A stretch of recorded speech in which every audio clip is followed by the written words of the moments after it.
Scott. Good morning, my lady. May we call Kevin Rowan, who can be sworn? Mr. Rowan, if you can please repeat after me. I do solemnly, sincerely and truly I do solemnly, sincerely and truly declare and affirm that the evidence I shall give the evidence I shall give shall be the truth, shall be the truth, the whole truth and nothing but the truth. the whole truth and nothing but the truth. Thank you. Thank you. Good morning, Mr. Rowan. Would Morning. you please give your full name? My full name is Kevin Rowan. And you are the Head of Organisation and Services Department of the Trade Union Congress, is that correct? More or less, I was till about a month ago. I now have a new role, but thank you, yeah. Okay. And in terms of that role, which I think was the role that you gave when you provided the statement to the inquiry, could you provide a very brief summary of what that role entails, please?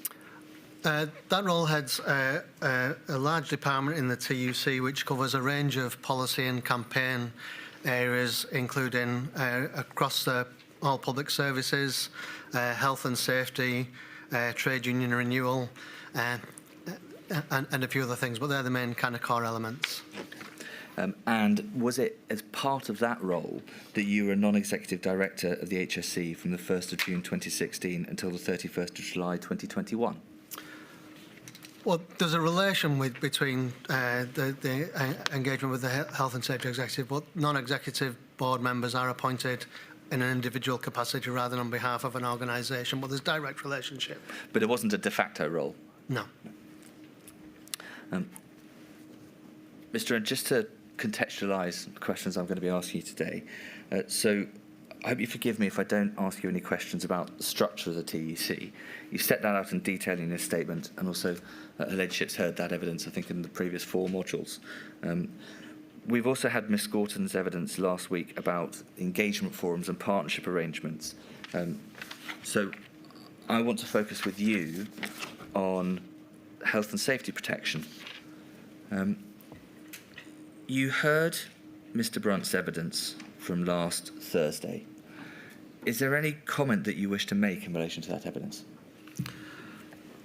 I think the one particular issue that struck me with listening to Mr Brunt's evidence was around his response to the purpose of RIDDOR reporting. He seemed to imply, and it's my impression of his evidence, that RIDDOR was principally a benefit for employers in their efforts to manage health and safety in the workplace. While I think clearly there's, all employers who end up in a situation where they have to exercise a RIDDOR report, there needs to be a learning from that, a review of their health and safety management practices. But there's a step before that employers, all employers need to undertake, and that's a risk assessment. And the risk assessment should inform the health and safety management regime of employers. RIDDOR is effectively a scenario where that health and safety management system has failed, where someone's been injured, made ill, or where there's a dangerous occurrence in the workplace that could have led to a serious injury. So I think the bit that I thought was I'd have liked to have heard from the health and safety executive was that the RIDDOR reporting should trigger evidence to the health and safety executive for them to act in an enforcement and regulatory action, because it's evidence of an employer failing to manage health and safety in the workplace. So RIDDOR is absolutely useful in terms of it's a test, if you like, of the employer's health and safety, the duty holder's health and safety management, but it should also be an alert for the regulatory authority. So it's more... Sorry to interrupt. Can I just challenge one of your statements, if I may, as a non-expert in this field, Mr Rowan? You said that if someone becomes ill, that indicates that there's been a management system failure. That's not necessarily so, is it? Someone might become ill and it may not be the employer's fault at all. No, absolutely, my lady, that's right, but it's an indication that there could be something wrong with the management health and safety system. So they need to investigate. Exactly so. And so it's effectively, it's a 2-stage process, isn't it? RIDDOR making the report identifies to the employer that something's gone wrong because the employer feels that a report has to be made. And then there's a second stage which alerts the regulator, and then it's up to the regulator to have a much broader systemic view. Is that an encapsulation of it? That's how it should happen, yes. Before we deal with the RIDDOR system and getting into any great detail on that, you said that you were a non-executive director. What is the benefit of having independent directors, non-executive directors within a regulator such as the HSE? Well, I was an employee representative on the board of the Health and Safety Executive, and the value I think that I brought in that role was a direct connection with, in my case, the kind of trade union movement, and if you like, therefore, a direct connection with trade unions and a direct connection with workplaces and working people, and I could bring to the board, if you like, the insight of that network of health and safety representatives who voice concerns around health and safety issues at a workplace level, and bring that kind of, if you like, perspective to the strategic and operational decisions that the Health and Safety Executive takes. Similarly, there would be employer representatives on the HSE board and independent members, sometimes from academia, sometimes from other sectors. Because we've seen from the statement from the Health and Safety Executive in Northern Ireland, the statement about the Health and Safety Executive in Northern Ireland, that for a number of years there hadn't been any non-executive directors in place. Would you wish to make a comment on whether that reflects a failing that needs to be remedied?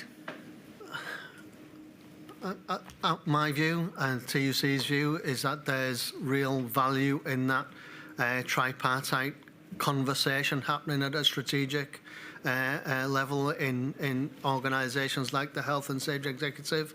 I think the absence of those representative voices to inform, to challenge, to check the strategic operations of bodies like that, I think the absence of that, I think, is problematic. I think it weakens the organisation, and I think you see this in ACAS, you see this in the Health and Safety Executive, the Law Pay Commission, and I think the kind of feedback from all of those organisations is that they're more effective when they have the opportunity to hear those voices.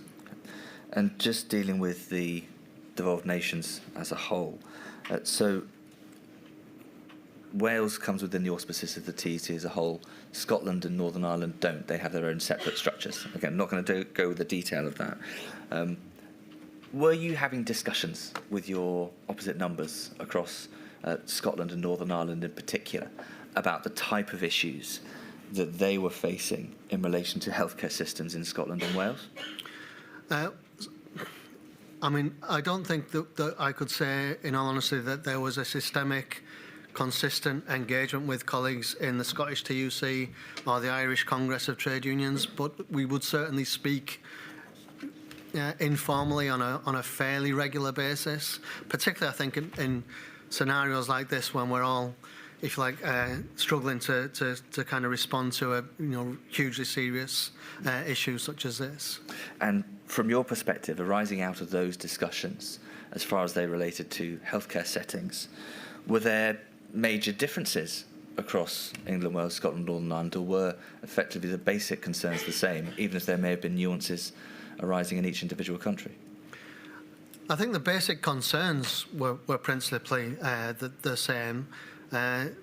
Slightly different approaches in that in Northern Ireland in particular, I think relationships are much closer. So there's, in my view, and it's not my area of expertise, but in my view, there's a higher degree of collaboration simply because of the nature of that part of the world. Everybody knows each other really well. It's quite a small community in relative terms. In our experience, in our kind of reflections, if you like, looking back, we weren't in a position where we had the same level of relationship or engagement with government, certainly in the UK. So that was different. And I think similarly in Scotland, relations between the Scottish Parliament and the Scottish TUC were much closer, if you like, than I think we had with our Westminster government. And was that, just to make sure I'm focusing on the right issue, was that just in a healthcare setting, or was that across all sectors? For us, I think it was across all sectors. Okay. I'm going to steal a line from Mr. Jacobs last week when he said to Mr. Brunt, rather than niceties of RIDDOR, let's focus on what needs to happen in the next pandemic. I'd like to explore with you about, in healthcare settings, in the event of the next pandemic, what should happen, what your view is in relation to reporting and regulators and the actions of the regulators. So do you agree with Mr. Brunt that RIDDOR was not intended to be used in a pandemic involving thousands of instances of infection? It was really designed to capture single one-off unexpected events, accidents and incidents. No, I don't agree. I mean, I think, and if I got a little bit of leeway to respond to this, I think there are three stages, I think, that have been exposed as flaws in our health and safety system. I think certainly the first point is identification of data which would alert both employers and regulators to the existence of significant risk. The way that the report RIDDOR was actioned, and the way that employers were advised around RIDDOR, so the argument that they needed medical certificates around Covid-19 meant that there wasn't the gathering of intelligent data about the presence of risk of Covid-19 exposure in workplaces. In my view, that is what RIDDOR should do, because what RIDDOR does is it gathers data about risk beyond the workplace level, because it's a report to the health and safety executive. So that's the first thing. I think that would have informed, or should have informed, that healthcare settings, with the emergence of the pandemic, then became a high-risk sector. So the intelligence will provide evidence of risk. Gathering that intelligence in a systemic way would identify sectoral risks. That would then inform the health and safety executive's enforcement strategy. And HSE's enforcement strategy is very effective, where it identifies a high-risk sector. There's an enforcement and inspection regime, which results in significant impact in those workplaces. A 40% material breach rate is about standard. That's where an inspector will identify a material breach of health and safety law in 40% of cases. Sorry to interrupt, Mr. Rowan. I appreciate the full flow. It's just that you're going very quickly. I've got a feeling I might get some complaints from the stenographer. Well, my apologies to the stenographers, my lady. Sorry, I interrupted you. No, that's all where right. An inspector will identify a material breach of health and safety law in 40% of cases. Yeah. So if you have the data point starts in workplaces where employers identify where health and safety regulation in their own management systems has broken down, that leads to a RIDDOR report. The RIDDOR report is then collected by the health and safety executive. That would have identified the health and care sector as being a high-risk sector. That should have then informed a health and safety executive operational and strategic approach, which would have resulted in other high-risk sectors, inspectors identifying material breaches and issuing enforcement actions to correct those breaches. Can I just ask Mr. Rowan, a very helpful explanation. In your view, did RIDDOR work in terms of reporting incidents within the healthcare system during the pandemic? I don't think RIDDOR worked anywhere near as well as we would like it to. Is that a structural issue? I think there are a number of factors. One is, I don't think most employers generally understand the duty that they have under RIDDOR. That's one factor. Second factor is, I think they were given advice that unless there was a medical certificate proving that that COVID was contracted, they didn't need to produce a RIDDOR report. And thirdly, there was the issue of cause and effect. We know that there was a lot of contraction of COVID in non-workplace settings, and it's not always going to be absolutely clear that COVID was contracted in the workplace. But I don't think that employers were encouraged or particularly enabled to provide evidence of COVID exposure in the workplace. So I think there were three failings in the RIDDOR system, which, if the first thing that you need to act is data of risk, there are three different factors that prevent that data being produced. So straight answer is that no, RIDDOR didn't work in the way that we would want it to. Okay. So are you saying that, what's the timing for that comment, Mr. Rowan? So in the early days, obviously there was a great deal of uncertainty, whether or not people could get tests. When do you say, are you saying it didn't work throughout the pandemic, or are you saying that it was when the uncertainty had gone and people could say whether or not they had actually had COVID?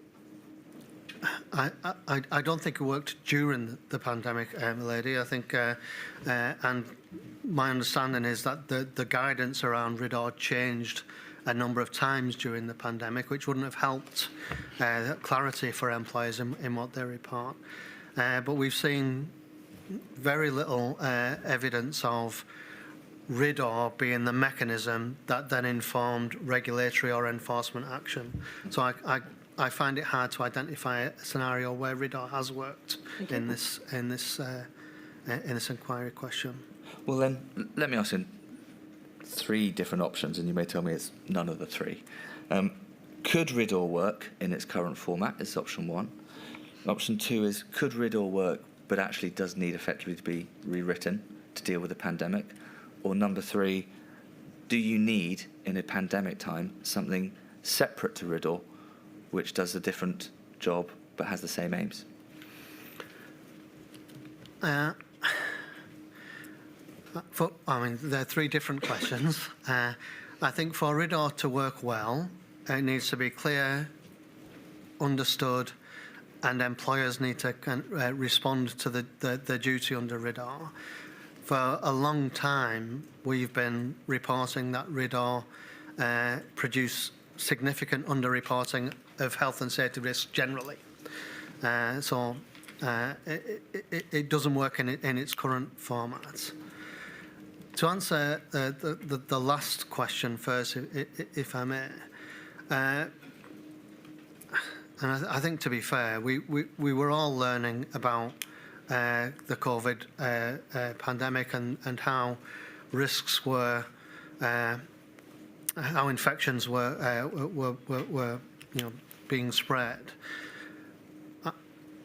A sensible approach would be to say, where we're unsure about kind of those airborne viruses or how viruses are transmitted, the most safe approach would be to gather as much data as possible and to share that data as early as possible. I don't think that was the case with RIDDOR. In fact, some of the guidelines, particularly around things like medical proof of COVID, actually dissuaded employers from gathering and reporting that evidence. So I think that there's certainly the indications would be you need a specific approach to managing those risks in a pandemic. I think there's a specific set of circumstances that would apply in that. So I guess yes is the answer to your third question. I think you need specific circumstances for specific hazards. Because this comes back to your point, doesn't it, in terms of the breadth of the view of the regulator, that it would have much wider knowledge if it's receiving RIDDOR reports from across the entire country, or England and Wales, rather than individual employers who are making individual reports, who may have an understanding within their own employment area, but a regulator should be able to identify more than that. That's absolutely right. If you don't have intelligence from, if you don't have data, that you can't have intelligence, and if you don't have intelligence, you can't act.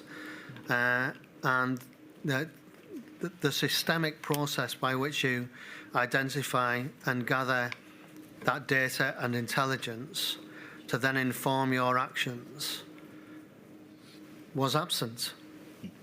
Because I think it was, again, Mr. Jacobs was saying on Thursday that healthcare settings in a non-pandemic time tend to be considered low risk because they're well aware of infection risk and control.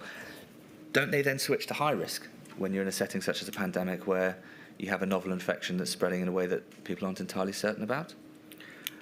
It seems to me that, I mean, certainly it is the case that because of the regulatory nature of the healthcare sector, there are procedures, there are processes, people kind of tend to work within a very regulated system.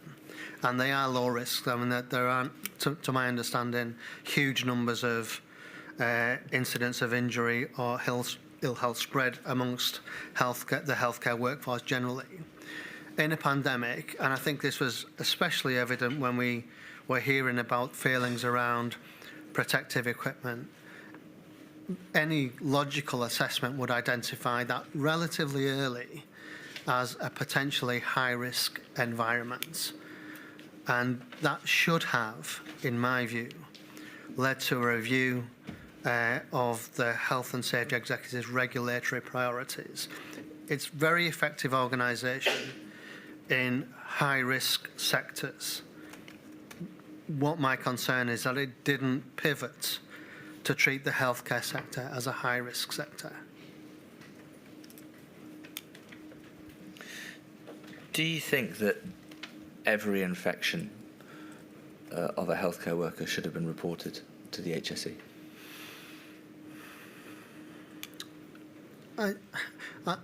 I think, given what we know about the exposure to risk, that it was a high-risk setting, that there were huge problems with personal protective equipment, and the potential risk to individuals, I don't think it's unreasonable that an employer in that setting should be required to record and report incidents of COVID, all incidents of COVID.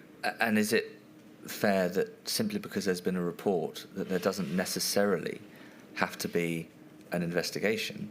It can simply be that you're recording information about the circumstances of that individual, in this case, infection. Yeah, I think that's fair.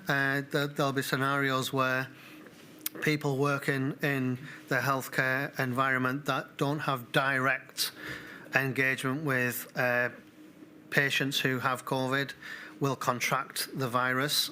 People working, in kind of ancillary roles often will not come into direct contact with patients. But it's important that they're recorded, because we also know that people working in those, if you like, less direct roles were less likely to be in the front of the queue for personal protective equipment. So their risk of exposure would have been different to healthcare workers in the front line. So it isn't, but their lives are equally valuable. Their health and well-being is equally valuable. So it is important that when they do contract, if they do contract COVID-19, that is recorded. And it may be that would then inform the health and safety management practice of those employers. Because without those reportings, based on your experience within your role at TUC and as the non-executive director of HSE, are you actually able to track all the various different groups? And I mean that whether it's just protected characteristics or the equivalent Northern Ireland or otherwise in terms of their job role. Unless you know who's been infected in a healthcare setting, how do you actually know effectively what the impact is and where people are getting infections from? No, that's exactly right. I mean, the first step any employer should do, and all employers have a duty to do this, is to assess risk.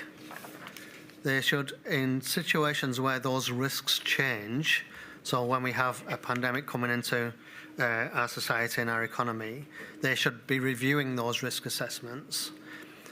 if they're monitoring then the health of their workforce, as they should, and you may have a group of cleaning staff who again may not have been able to access personal protective equipment in the way that frontline healthcare workers. If that group of workers, a high percentage of them contract COVID, then you would need to look at your health and safety management system to make sure that those workers are protected. So unless you have that data, you're not going to know that you need to change your health and safety management practice. And the same is true when you take that above the workplace onto a sectoral or wider level. If the health and safety executive don't have the intelligence that sectors or groups of in particular workers have a higher prevalence of exposure to the virus than others, then the health and safety executive has no evidence or intelligence to change its regulatory regime. Going to take the next part in 3 different sections. First is going to be reporting, then there's going to be recording by the regulator, and then there's going to be investigation by the regulator. So dealing first with the reporting point. In healthcare settings, should there be any limits on what is being reported, do you think, in terms of whether someone suffered an infection?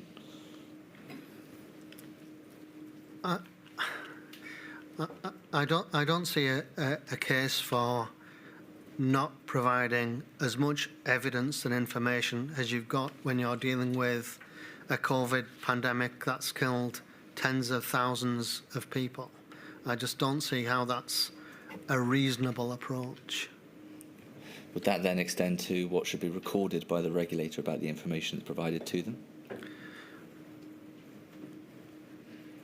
I think the kind of information that should go to a regulator, again, the more you limit it, the less intelligent decision making the regulator is able to make. So the more information you have, the better decisions you can make. So factors such as ethnic group should be included? We know that there were particular prevalence of the virus among certain groups of our community and certain groups of workers. And again, that would inform an intelligent approach to how you regulate and enforce amongst those group of workers. We know that ethnicity was a particular concern in the experience of COVID-19, exposure to COVID-19. We also know occupational groups were more or less prevalent to contracting the virus depending on their roles.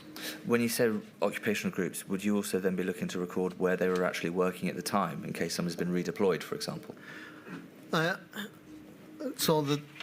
We know from our experience that workers who were in more populated occupations or populated areas would certainly be more likely to contract the virus.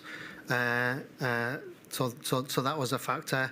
And there's an occupational, if you like, characteristic that would inform any kind of regulatory or enforcement regime. And as we've just been discussing, we know that the healthcare sector as a whole moved from low risk to high risk. So there are sectoral factors to consider as well as occupational factors as well as personal characteristics. Because Sorry to interrupt. Can I just go back to the basics? If I'm an employer and I make a RIDDOR report, is there a form I fill in, or and if so, what information does that form require of me?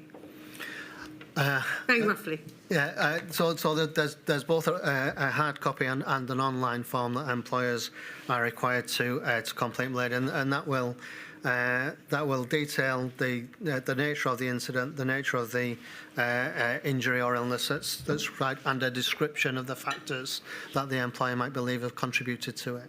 So would it depend on whether the employer thought that ethnicity was a relevant factor? I'm not sure I can answer that, Lady, to be honest. I'm not an expert in the report. But ethnicity isn't necessarily a factor that has to be reported. So, for example, with the Correct. pandemic, Sorry, yeah. So that wouldn't have been, even if the employers had all been fulfilling relations, as you say they weren't, that ethnicity would not necessarily have come through. It depends on the employer. I think that's right, Milady. I couldn't say with certainty, but I think that's right. Do you need to record the same information from the healthcare system as you would from other sectors, for example, in the middle of a pandemic, or as you say, that the risk in the healthcare sector is maybe higher than it is in other sectors?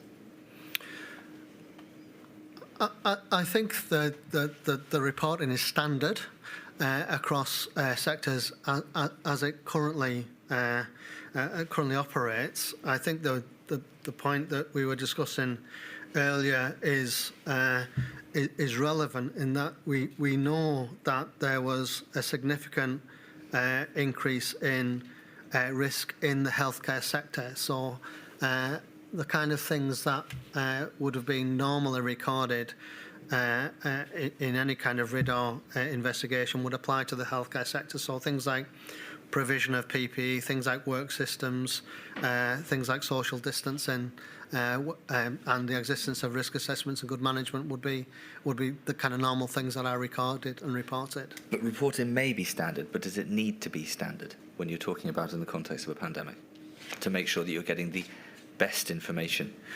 No, I mean, I think because I think we were in a particular scenario where there was a new set of risks because of the existence of the virus, there was a need to record more data than RIDDOR would require.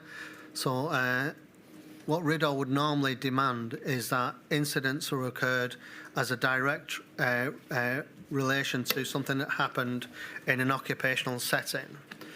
I think for a lot of cases, a lot of circumstances, it wouldn't necessarily have been obvious that if someone got contracted COVID that had occurred in the workplace, but it may have done. So I think in these particular circumstances, it would be more important that employers were reporting incidents of COVID across the board rather than where they could directly associate the risk of exposure with something that had happened in the workplace. Would you also be looking to record, or even this might not be something that was reported at the time when, in this case, an infection has been caused, would you be looking to record any long-term effects, such as long COVID? I think that's important. As you know, we were, and to some degree still are learning about the longer-term impact of COVID, and there's ongoing conversations around industrial injuries benefit and whether this is a prescribed illness in the workplace. So I think gathering the evidence to support that debate and that discussion is going to be really important, yeah. Do you think in the way that RIDDOR was applied to long COVID, do you think that there was sufficient reporting of instances as long COVID, or do you think it was underreported? I think there's significant underreporting in all aspects, including the impacts of long-term impacts of COVID.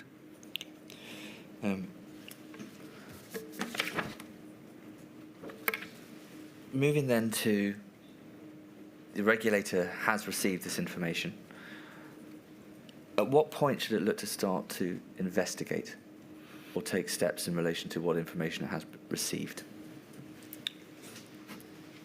So I think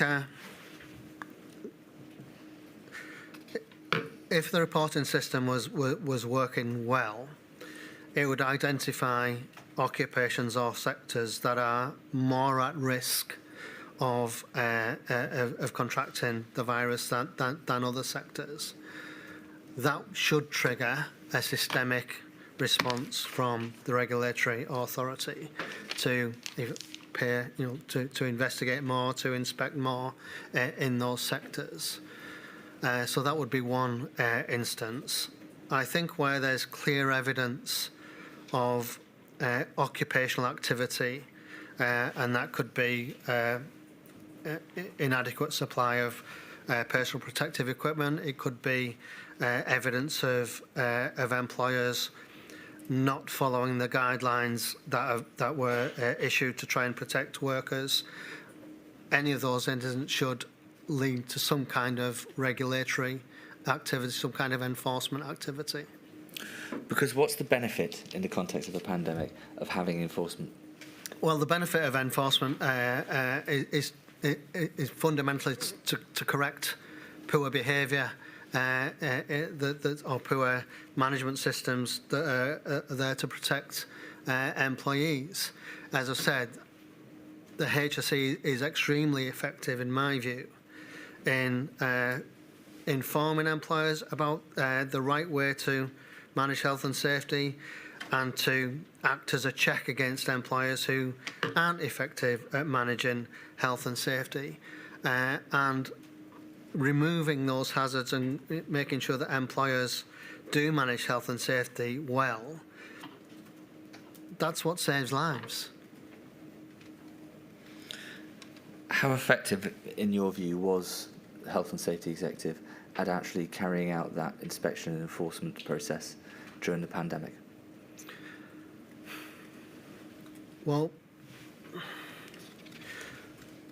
in my view, the Health and Safety Executive should have done was understand that the health and care sector became a high-risk sector during the pandemic, and applied its very effective regulatory regime in high-risk sectors to the healthcare setting. It would have then led to more inspections, more engagement with employers, and would undoubtedly, in my view, have improved health and safety management in those sectors.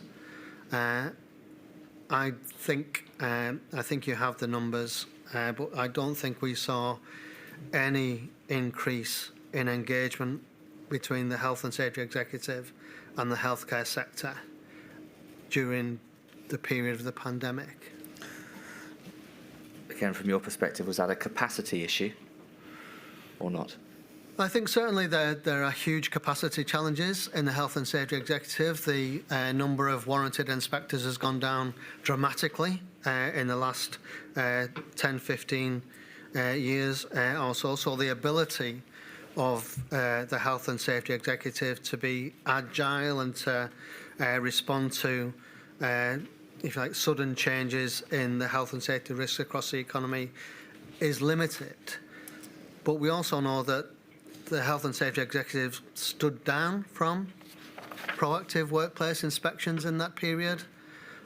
So I think there's certainly capacity issues across the HSE, but I'm not sure that's the only factor that informed, in my view, a lack of engagement in the healthcare sector. Is one of those factors funding? I think funding is absolutely a factor. I think the budget of the Health and Safety Executive has been halved in the last 15, 20 years, so it's huge impact. And you're aware of, in terms of what was said to Ms Gorton yesterday about the Chair's understanding of funding positions, are there any other factors that arise in relation to the Health and Safety Executive and its way that it was carrying out enforcement? I'm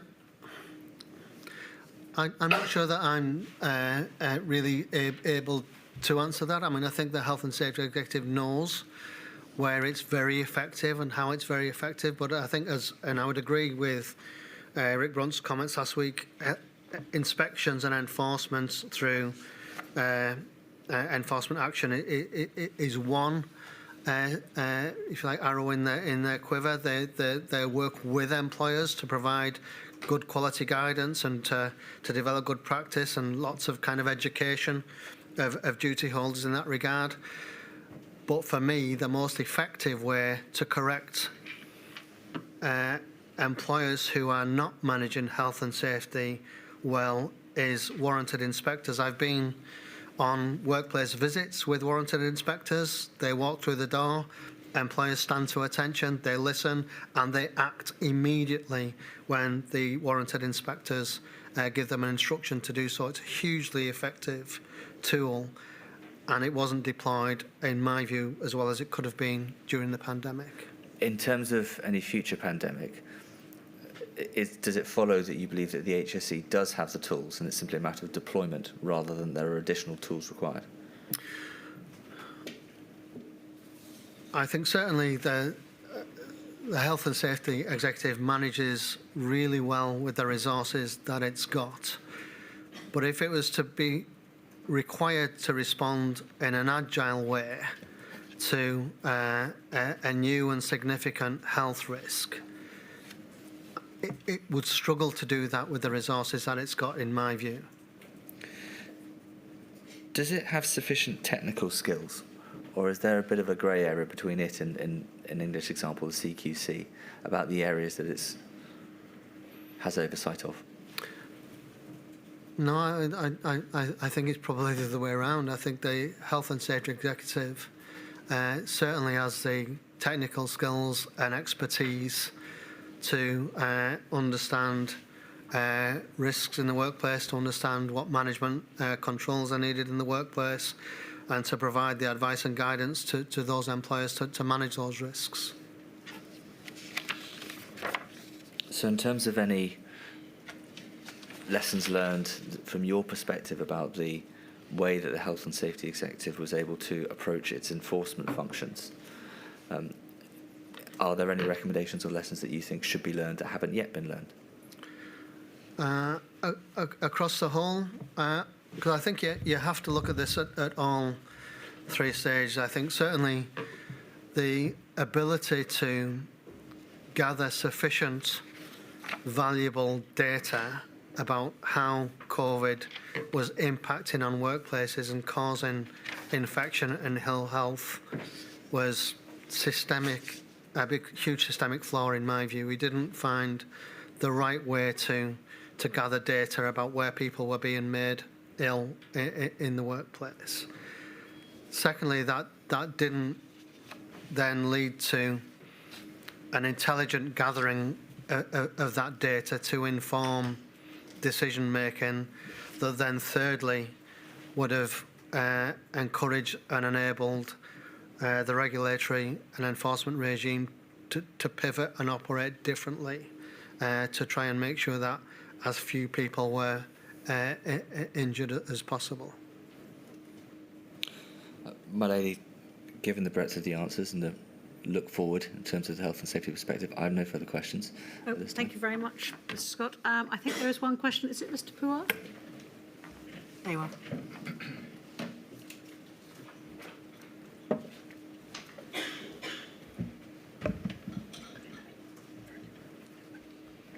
Morning, Mr. Rowan. Are you switched on? Yep. Looks, yes. I asked questions on behalf of a group of bereaved families in Wales. And I just got a few questions for you. In your written evidence and your evidence today, you contrast the relationship that the TUC had with the UK government and that of the relationship that they had with devolved nations. And you make reference to the term machinery being in place to allow regular dialogue between the TUC and the Welsh Government. Can you perhaps expand upon that and explain what was that machinery in place? I can try, but perhaps, my lady, if we could kind of follow that up with the written statement, because it's not my area of expertise, but certainly my understanding is that we have a social partnership and social dialogue forum and arrangement in Wales where the Welsh TUC has, pretty close and pretty regular dialogue with the Welsh Government across the board. And can you provide any practical examples on the ground where this dialogue with the Welsh Government led to a better health and safety outcome for healthcare workers in Wales than it did in England? Apologies, I'm not able to provide that level of detail, but I'll happily kind of provide some evidence later if that's helpful. Thank you. Lady, those are the questions that I had. Thank you very much. Thank you very much, Mr. Rowan. That completes all the questions we have for you. Thank you very much for your help. Thank you, my lady. Cheers. Mr. Fireman. Thank you. My lady, may I please call Miss Rozanne Foyer?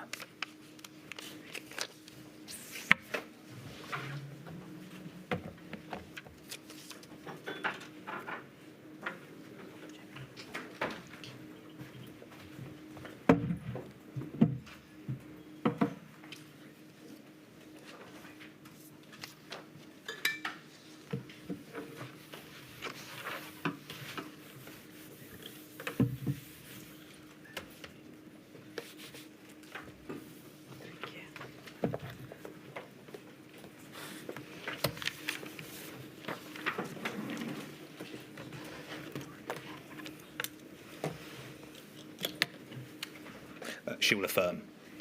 Could I just repeat after me? I do solemnly, sincerely and truly I do solemnly, sincerely and truly declare and affirm declare and affirm that the evidence I shall give that the evidence I shall give shall be the truth, the whole truth and nothing but the truth. shall be the truth, the whole truth and nothing but the truth. Thank you. Ms Foyer, could you please give your full name? Yes, my name is Rozanne Foyer. Thank you. You have given evidence before to this inquiry, but you've given a witness statement to Module 3. That's INQ 304111604. Can I just check you've got that accessible to you? Yes, I do. Thank you. You are the General Secretary of the Scottish Trade Union Congress, correct? That's correct. And we just heard from Mr Rowan of the Trade Union Congress, and I think it's clear, isn't it, that the Scottish Trade Union Congress operates in a very similar way to the Trade Union Congress? Yes, we do. Well, albeit, of course, its remit's in Scotland.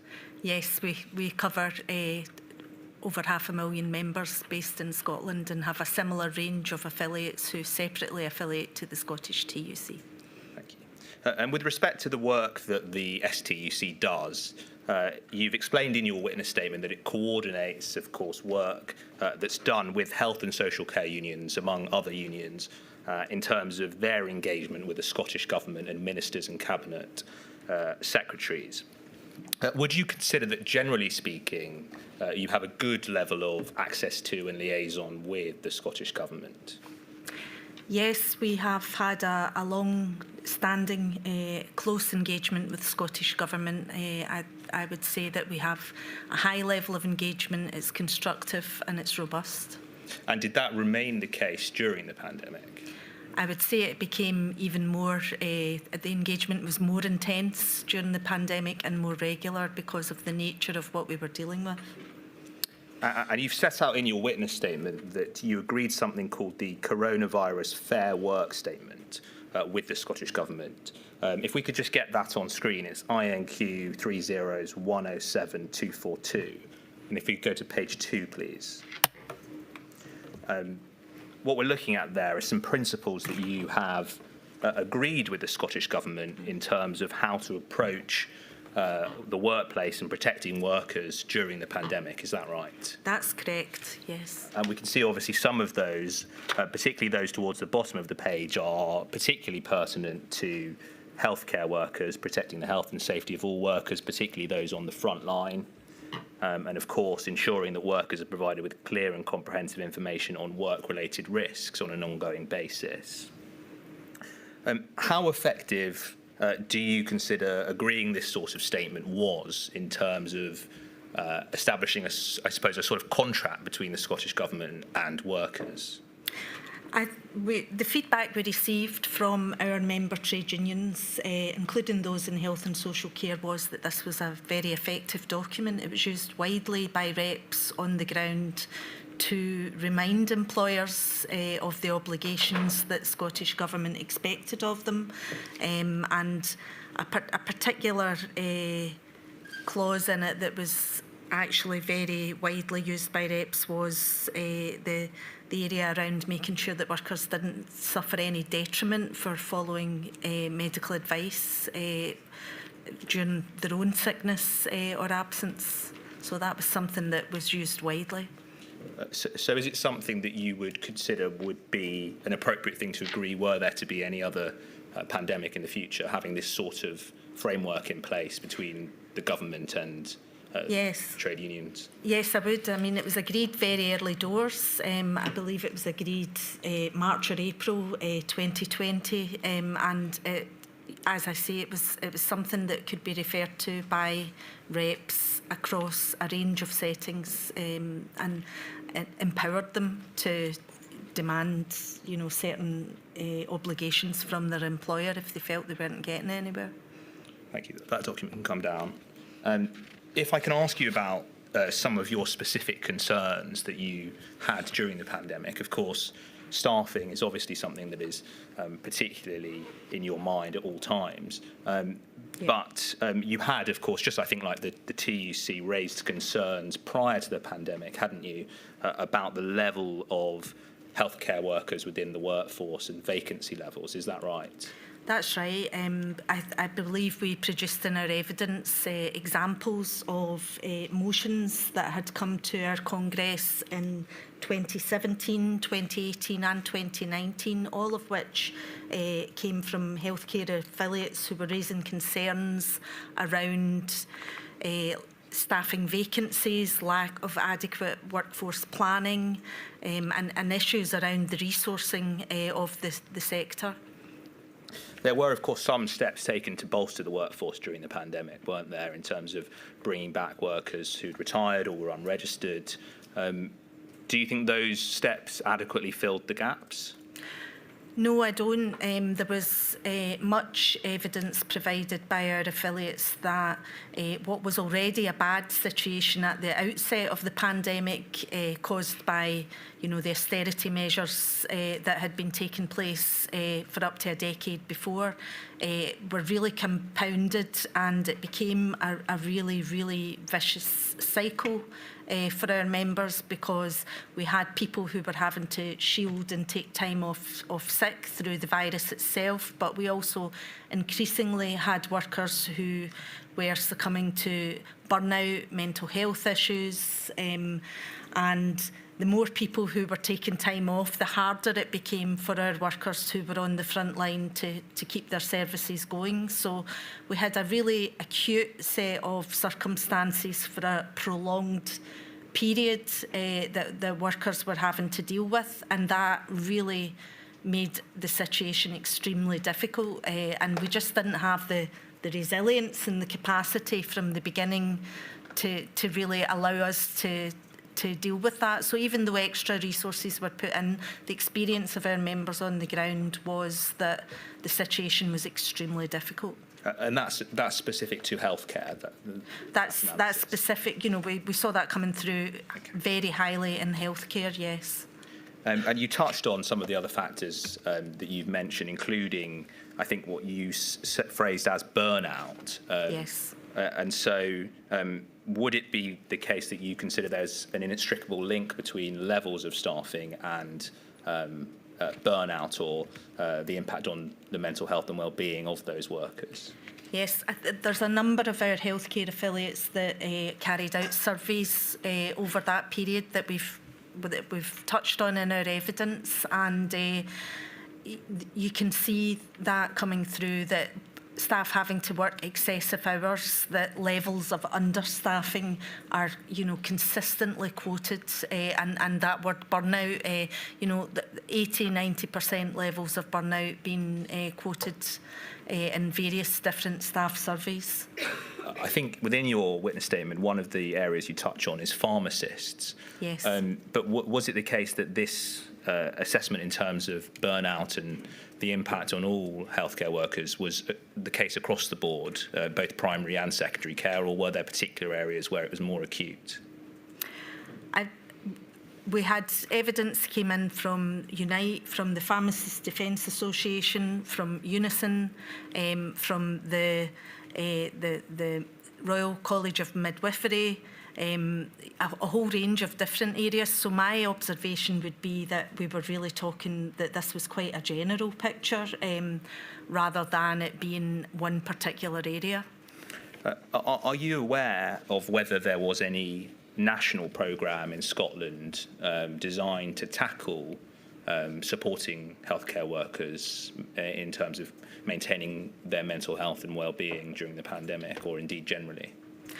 I'm not aware of specific programmes within NHS Scotland. However, I have seen evidence that, health and social care was merged by the Scottish Government and integrated in 2016. So some of our surveys cover health workers and social care workers, but my understanding is that certainly in social care there was evidence that there wasn't support. There was a survey carried out by GMB, which is in our evidence bundle, that referenced a real lack of support for workers' mental health. My understanding is that there were some provisions with NHS Scotland, but I'm not familiar with them. You would have to ask them about the specifics of that. Okay, thank you very much. That's fine. In terms of the wider picture. It's not just, is it about the staff who are suffering? Of course, that's very important, but it's also about the impact that the staff suffering with their own mental health issues may have on patients. Do you, and I appreciate it's quite a difficult question to assess, but certainly from a concern perspective, did you have any concerns that, in fact, mental burnout was having an impact directly on the quality of care that was being provided to patients? Yes, I think that that's something that came through in the reports back that we were receiving. That was part of the level of stress and concern that our members expressed. They felt that due to the staffing levels, the lack of resources, that they weren't, that added to their burnout, the feeling that they weren't able to give the sort of public service that they would want to care for people. I think that the very nature of the role of caregiving and healthcare workers, there's a lot of emotional investment involved. In fact, it's very important. That human element is a very important aspect of care, and there was real frustrations coming through from staff that they weren't giving their feeling of a high standard of care because of the sheer lack of resources available and the burnout that they were themselves experiencing. So what's coming through from what you're saying is that this is all linked, really. Staffing levels are linked to mental health issues. Mental health issues are linked to the way in which you provide care, and not being able to provide good quality care can impact on, again, mental health of healthcare workers. One of our affiliates, Unite, described their members who worked in healthcare as being at breaking point, and that was in, I believe, around August 2020. And I think that just illustrates the level of anxiety that staff had about the provision. Just moving to a linked topic, but from a slightly different perspective, one of the things that you mentioned in your witness statement is the particular impact on workers from ethnic minority backgrounds. And you cite a report that was done by Unison Scotland in June 2020, looking at underlying inequalities and infection risks, specifically looking at black workers. Mm-hmm. I don't think this was specific to healthcare, but it was looking at specifically the impact on ethnic minority workers, particularly black workers in this report. Yes. Is that right? Yes, and I think it needs to be seen through the lens that there are high levels of BME workers in health and social care in Scotland. It's a higher level. So it would have been that report would have been reflective of workers in that sector. And in fact, if we have a look at that, or a section of it, in fact, that's INQ 30215-615. And if we just go to page 3, just can see some of the summarised points that arise from that report. And we can see there that under the heading of black workers and fear, we can see, first of all, that black workers are more fearful of infection. And this was a report, it should be said, done in June 2020. Yes. So, of course, then there may be multiple factors contributing to this, but it would probably be sensible to infer that one of the reasons for that fear may have been the higher proportion of deaths among black healthcare workers. Is that right at this time? Yes, it became clear very early on in the pandemic that there was a really stark disproportionate effect on BME workers that was emerging, and this report was really trying to get at the underlying inequalities that might be contributing to that. And it was felt, I think the report quite clearly articulates that lack of empowerment and worker voice, and that if you're fearful in work in general, or you feel less empowered to raise issues, then that could be directly linked to the higher infection rates. There was more fear about raising issues. There was more fear about asking for appropriate PPE or refusing to carry out duties or citing health and safety protections. So do you think that there is potentially a link between fear of some of these other aspects, fear of losing your job, more worried about reduced income, a link between that and perhaps the areas in which healthcare workers were required to work which may in fact have been riskier than other areas because those workers didn't necessarily have the confidence to challenge the fact that they may have been placed in particular riskier Yes, places. I think that this is an area we need to look at because it's not only black and ethnic minority workers, but I think that there are definitely socio-economic factors at play when we look at, and this is something that I covered actually in my evidence to the Scottish inquiry on health and social care, so it will be available to yourselves. But you know, that dynamic of workers who are in lower grades, on poorer paying conditions, workers who are perhaps in more precarious work in areas of the care sector, who didn't feel empowered to demand the appropriate PPE, who might not have had as much sight of the appropriate guidance or had it explained to them, or had training to carry out appropriate risk assessments if they were, you know, visiting people in home settings, etc. We think there's definitely a link there that warrants further investigation because people feeling empowered to be able to raise issues is a massive factor. So if you're you know, affected by inequality, you're less likely to feel that empowerment to be able to protect yourself in such a grave situation. That document can come down. But I suppose following on from what you're saying, do you think that there was a link between the quality and level of risk assessments that were being done and the fear that workers were experiencing, and then again another link to the types of workers who were experiencing that fear? Yes, definitely. We found that many workers who were being expected to self-risk assess hadn't been given adequate training to do so when visiting people in home care settings, and that would have affected a range of health and social care workers. We also had a range of agency workers, etc., who were not able to adequately access sick leave, and there were real concerns, certainly in the social care side of things, that these workers were, you know, choosing to report for work, you know, rather than be unable to feed their families effectively, and that's a really unfair decision to ask someone to make. So there were some serious issues that we raised at the time with government around these areas.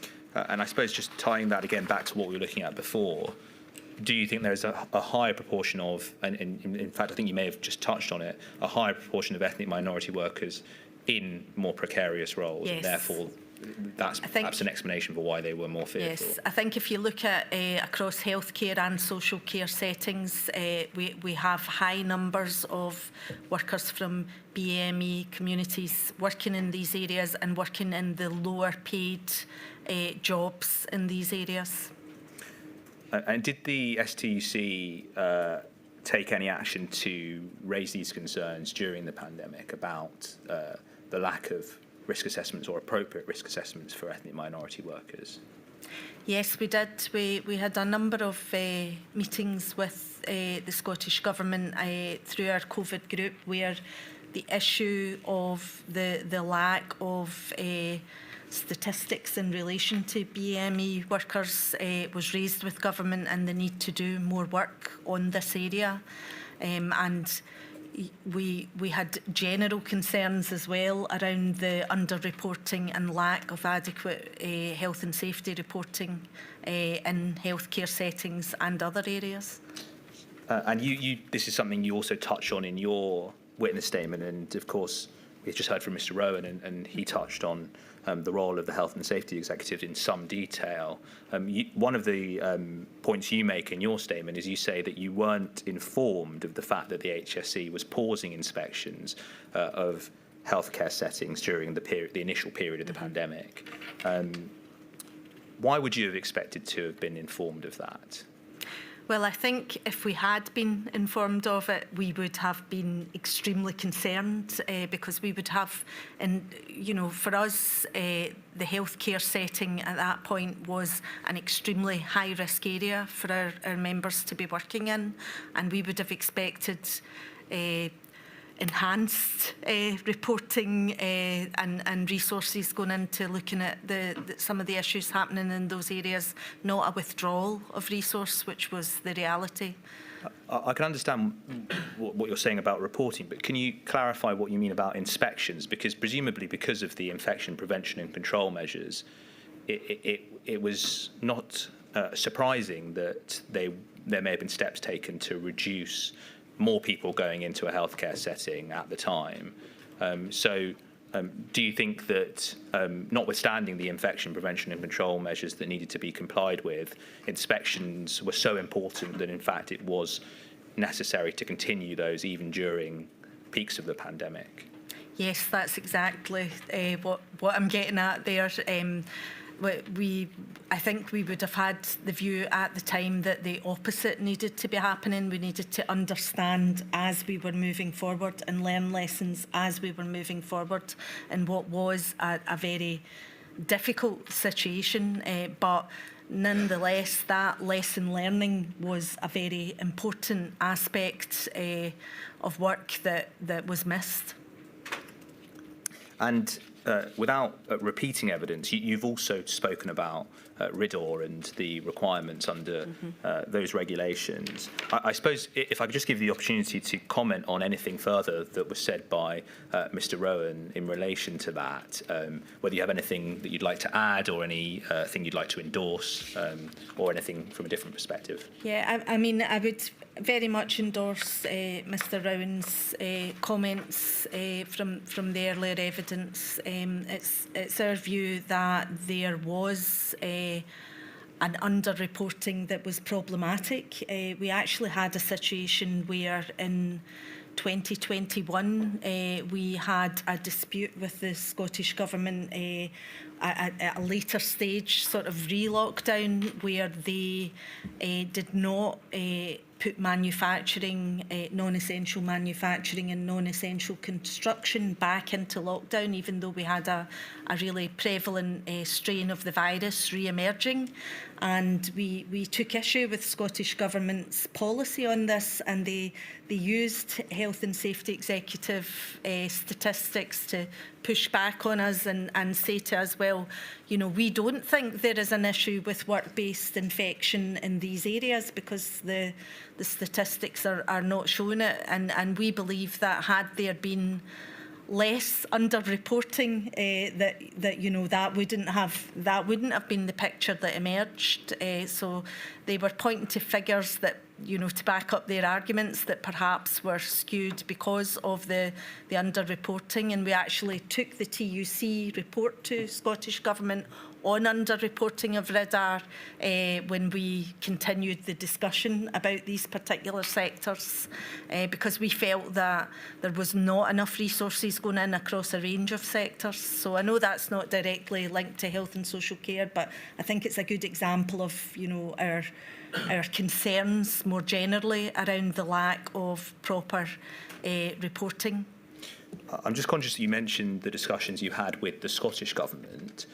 Is the issue of RIDDOR reporting a devolved matter or a reserved matter? Do you know? It's a reserved matter, but the Scottish Government were using that UK information to inform their decision making. So it's very much a reserved matter. And, you know, it is something that we raised. We did have discussions with the Health and Safety Executive around a range of sometimes problem areas. With the devolved parts were around public health, you know, public safety in Scotland and public health. And so we did have devolved workplace guidance that we felt sometimes the Health and Safety Executive at UK level weren't really paying much attention to. And following on from your earlier comments about having a good level of access and liaison to the Scottish Government, of course it's a counterfactual scenario, but if this was in fact a devolved issue, is it something that you think you would have had a better opportunity to challenge the Scottish Government on? I think that we feel that there was certainly issues with the fact that health and safety wasn't Devolved, we had a situation where there was public safety guidance getting issued and perhaps not getting adequately enforced or taken account of by the Health and Safety Executive, and that was something we felt was problematic. If I turn now to a separate topic to ask you about, that's the provision of PPE for healthcare workers. You say in your witness statement at paragraph 53, if you want it for reference, that you were aware of reports from trade unions at an early stage of the pandemic that there were issues with staff in healthcare settings getting access to PPE. Yep. Do you recall, or are you able to summarise what you think the main issues were in terms of access? Was it one of supply, or was it simply a case of there just not being access within hospitals to the PPE, or in fact just inadequate PPE in terms of the way in which it fit? I mean, there was a whole range of issues. At the very beginning, there were some really acute supply issues at the beginning. It became then a more complex range of issues. So we definitely had issues with Scottish Ambulance Service at the very beginning, where there was a really acute lack of appropriate PPE. We had people across healthcare settings being asked to reuse, wash and wipe down PPE, buy their own PPE. There was inconsistent supplies. There was sometimes PPE in the building, but it was locked away.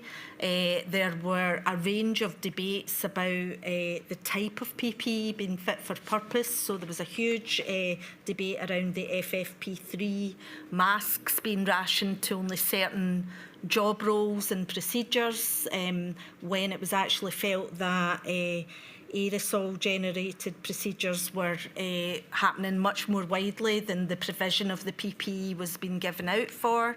And there were also issues with ill-fitting PPE and symptoms that healthcare workers were suffering from as a result of that ill-fitting PPE.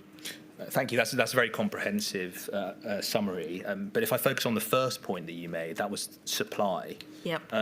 If we could please look at Jean Freeman's statement. Of course, she was the Cabinet Secretary for Health and Sport for a considerable period of this module's relevant period. And her statement and the paragraph I want to take you to is 24. It's INQ 304934884. If we start with paragraph 24, I just read the beginning of it to you. It says, a unique feature of the distinctive health infrastructure in Scotland, and one which made a significant contribution to the pandemic response, is the existence of National Services Scotland, NHS NSS. Mm-hmm. Amongst other functions, NHS NSS acts as a procurement arm for the whole of the NHS in Scotland. If we leave that there and then go on to paragraph 191 of her witness statement, which is at page, I think, 44, she expands on the benefits of NHS NSS, and she says, 191, as noted, in terms of PPE, we had the advantage of a single procurement arm for the whole of NHS Scotland, namely NHS NSS, which has a long-standing relationship with providers and manufacturers of PPE. That being the case at the very outset of the pandemic, and despite very high global demand and associated pricing, we were able to increase the volume of PPE on order. So just pausing there and having taken that in, I suppose my question to you is, did you consider, or did you feel that the supposed benefits of NHS NSS, as they're explained within Jean Freeman's statement, were translated into a good level of access of PPE for healthcare workers on the ground? So I guess at the outset, what I would say is that we didn't have anything to compare what we were getting to, perhaps what was happening across the rest of the UK. So it's hard to know whether it made a positive difference or not from our perspective. But what I can say to you is that we consistently had a range of issues raised with us, which we raised with government, and I know that these issues were also being raised directly with NHS Scotland and with, across the social care sector as well, where there were definite failures to provide appropriate fit-for-purpose PPE to the right people on the ground. And I think that's the real value that we brought to the table, because you can have all these procedures in place and all the procurement and all the systems, and from Jean Freeman's point of view, it might have all looked tickety-boo, but what we were able to inform the Minister of and Government of was that that was not the reality for workers on the ground in far too many cases, and particularly at the start things did get better, but there were still ongoing and consistent issues that took place throughout the pandemic for our workers on the ground. And you say you informed the Minister, so you informed Ms Freeman at the time of these issues? Yes, there were early meetings that took place with the Minister, particularly around now. It was either with Miss Freeman or it was with the Fiona Hislop, the Economy Minister, but they're both Cabinet Secretaries, but at a very senior level of government we were raising issues. There was actually a point at which the Scottish Ambulance Service was about to walk out very early on health and safety grounds, and we had very high level emergency meetings to get issues dealt with because they just didn't have the access to the PPE they required. My lady, I'm conscious of the time. Yes, certainly. I hope you were warned that we take regular breaks for the benefit of those trying to transcribe the proceedings. So I shall return at midday. Thank you.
Simon. Thank you. Ms Foyer, before we broke, we were just discussing Jean Freeman's evidence, and you were explaining how the levels of supply of PPE may not always have translated into access to PPE for healthcare workers on the ground. If Freeman says in her evidence, and this is INQ 30493-484, paragraph 200, she describes at paragraph 200 something called the PPE helpline, and she says that the Scottish Government set up and managed a dedicated PPE helpline mailbox for HSE staff to contact if they did not have access to the PPE that they needed, or if they had other concerns regarding PPE, and that was set up in April 2020. Was this helpline something that you were particularly aware of, and equally something that you felt that healthcare workers were properly aware of in case they needed to contact the helpline?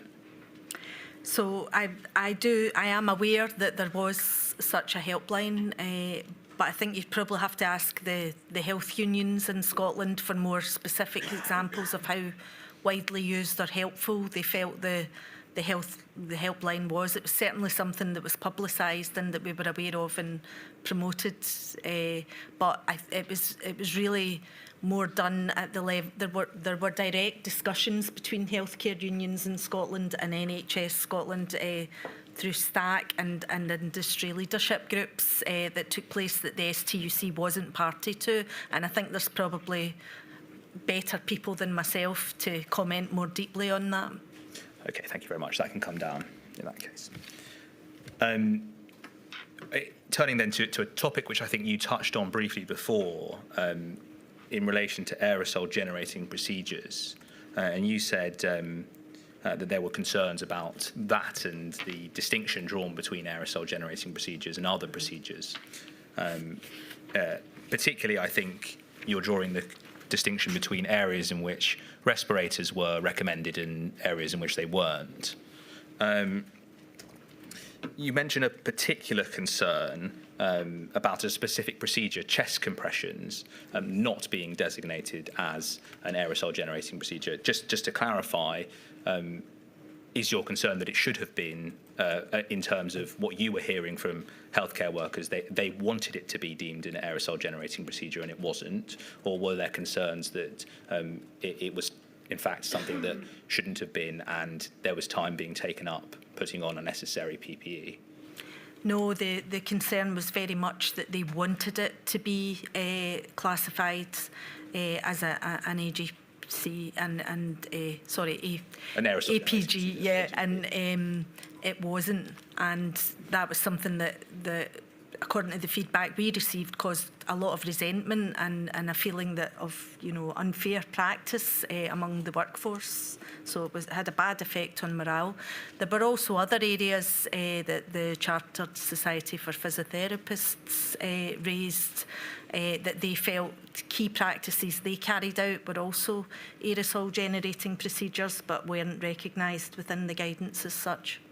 You mentioned you felt this caused resentment. Are you able to explain a bit more about what you felt the effect of not designating these procedures as aerosol-generating procedures had on healthcare workers and indeed their trust in national guidance? Yeah, well, it was very detrimental because we're talking about workers who were already scared, stressed, felt they were putting themselves and their families at risk in going to work every day, and if they felt that they were being denied access to appropriate PPE, that would only intensify that stress. Okay, and you also describe in your statement I think it's from the RCM, saying the Royal College of Midwives, yeah, saying that they reported that FFP3 masks had been, or they felt were being rationed. Mm-hmm. Do you see any link between the designation of aerosol-generating procedures and that concern that FFP3 masks were being rationed? Yes, I do, and ultimately I think our preference would have been for access to PPE to be worker-led. We're talking about well-trained, experienced clinicians who should have been allowed to determine in what circumstances they would require the PPE, and you know, there's a difficulty there when you know, if a midwife or a physiotherapist or you know, a nurse identifies that they need that when it's been denied to them through guidance, you know, that we felt shouldn't have been happening. The workers should have had more agency in those situations. So just to pick up on that, is it your view that there should have been more discretion for healthcare workers to make decisions about what the appropriate PPE was for them to wear, rather than it being mandated by national guidance? Yes, I mean, there's a place for national guidance, and we probably would have wanted to see an improvement to it, but ultimately I think we would have wanted to see workers' voices being given a primary consideration in that, and if it was felt to be required, then it should have been provided. You also mentioned concerns about ill-fitting masks, and is that also with respect to respirator masks, FFP3 masks in particular? Yes, there were issues raised with our affiliates about resultant skin conditions and issues for workers wearing ill-fitting FFP3 masks, but also there was a gender issue in relation to the default seemed to be that it was fitted for a male face, and that for many women working in healthcare settings, this was a problem that was identified. So it is something that I'm aware that healthcare unions were raising consistently. This issue about the potentially gendered aspect to it, and indeed, I think you even describe in your witness statement that there was also an issue in terms of ethnic minority healthcare workers as well. It was a white male face was the default setting, I think, wasn't it? Yes, indeed, indeed. Is this something which you were aware of, or indeed the STUC was aware of prior to the pandemic, or was this something which, in fact, came to light as the need to use these respirators was increased? So again, I think that's probably a question for our healthcare unions. It certainly wasn't something that I was aware of the STUC being aware of prior to the pandemic, but I think it's something that during the meetings it became clear to me that this had been a long-term issue that healthcare unions had been raising. I certainly remember a meeting where we had officials from healthcare unions, and that was a topic of the meeting, and that was the inference I took from the discussion at the meeting, that this was not the first time it had been raised, and that it was a long-standing issue that had been raised in the past. Something that had been raised by healthcare workers in the past, but not something which the STUC had actually taken an initiative in. No, I'm not aware of the STUC itself as the umbrella body having raised it with government in the past, but most of the detailed discussion around issues like that would not have been a topic for the STUC to raise because of the very well-established partnership structures that existed between NHS Scotland and healthcare unions, so that's an issue that I would have expected to be raised in those structures in the past. And just finally on PPE now, you also mentioned, I think, particular concerns about the ambulance service, and you talk about in your witness statement the concerns you had about out-of-date PPE being used. Could you just elaborate a little bit on that? Yes, there was a case raised by the GMB union, I believe, where there was a whistleblowing case, and they raised the issue that out-of-date PPE had been in use and the dates had been covered up. So they made a formal whistleblowing complaint in that regard, so I'm aware that that did take place. Just to summarise, you've obviously given a lot of evidence about a variety of different concerns that the STUC had. Is there anything that we haven't touched on that you think, in terms of looking forward, and with a particular focus on healthcare workers, you think there are particular lessons in that regard that we need to learn were there to be a future pandemic? Yes, I mean, I think that overall, when we're looking at this, there was definitely serious failures by government and healthcare employers to be properly prepared and give the adequate resources and support to workers on the front line during the pandemic. That ranged from, you know, the inadequate staffing levels that we talked about and the effects that were compounded on staff as the pandemic progressed, the lack of PPE, which we've covered quite comprehensively, the lack of mental health support for workers as the effects deepened, and the real trauma and burnout that was being experienced, the lack of appropriate resources for proper safety inspections and learning to take place as the pandemic progressed. And I think that we need to remember that government and employers have a duty of care to protect the workers that work in our healthcare settings in a pandemic or a serious high-risk situation like that. And we know that the workers who worked in health and social care were disproportionately affected and indeed infected during the pandemic, and people paid the ultimate price with catastrophic effects on themselves and their families. I referred to a report in the Scottish inquiry from Professor Phil Taylor, which stated that workers in health and social care were 4 times more likely to be exposed than workers in other industries. And our own affiliate, the HSCA's report, Never Again, in 2022, stated that severe disease, i.e. hospitalisation... Could you slow down slightly? Yeah, no problem. Of the stenographer.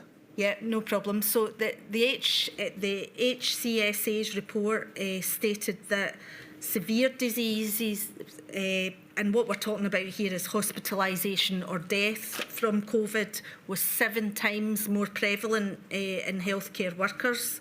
So I think that given all of that, we really need to ensure going forward that these failings are addressed. We need to make sure that there's proper PPE guidance and support put in place for the future. We need to make sure that there is more effective reporting and enforcement of health and safety in high-risk areas. And we need to recognise COVID and long COVID as occupational diseases and ensure that those who suffered detriment through the act of undertaking their work are properly, were properly compensated, are properly compensated going forward, and that these protections are in place so that this can never happen again. Thank you very much, and thank you very much for that comprehensive summary. Those are my questions. I think there are some... Thank you, Mr. Fireman. I think it's Ms Mitchell-Casey. I think you may remember Ms Mitchell. Yes, indeed, I'm obliged, my lady. I think we've asked Ms Foyer a few questions before. Ms Foyer, I act on behalf of Amar Anwar and Company for the Scottish COVID bereaved. You spoke in your evidence about well-trained staff who were able to complain in relation to PPE and such like. I'd like to ask you about the staff who weren't so well-trained and indeed weren't trained for the purposes or the jobs that they were being asked to do. I don't need to have it up on screen, but at paragraph 29 of your statement, you raised this issue and you explained that there were nurses who were asked to work in intensive care units to deal with critically ill and dying patients when they'd not been trained or properly trained to do so. My question is, did your body complain about this direct to NHS management or the Scottish Government? And if so, what response did you receive? Thank you. I believe that was our affiliate, the GMB, that submitted that report back to us. And my understanding is that this is something that they had been actively raising during the pandemic. I think if you want, more detail on exactly how that was done, you would need to question them. But my understanding is that that was an issue that was raised, and it had really deep effects on those workers. They have members who suffered PTSD as a result of some of the experiences, but it was common practice during the pandemic that wards, certain wards were closed, people were redeployed because of the acute difficulties with staff going off sick and staffing shortages. There were lots of areas where staff were redeployed to areas that they weren't well trained on, and it's certainly not an isolated occurrence. Thank you. Milady, I have no more questions. Thank you very much, Ms Petrel. Thank you very much for your help. Thank you, Milady. Again, Ms Foyer, I'm very grateful to you. Thank you.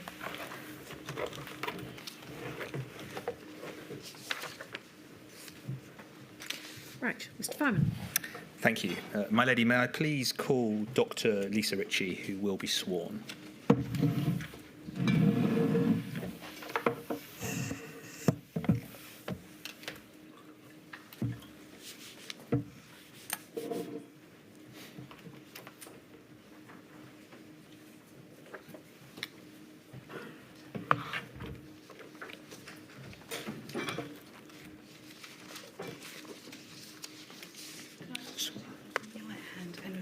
After me.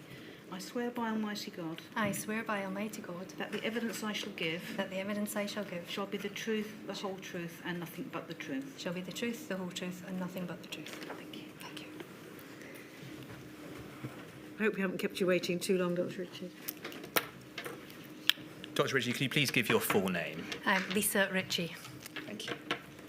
Dr. Ritchie, you've given a witness statement to Module 3 dated the 23rd of July 2024. That's INQ 30421-939. Can I just check you have that accessible should you need it? I do.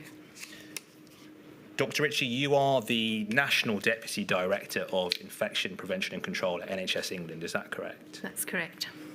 And is that a role that was formally referred to as Head of Infection Prevention and Control at NHS England? That's correct. And you have responsibility for leading the national IPC team at NHS England as a result of that role. I do.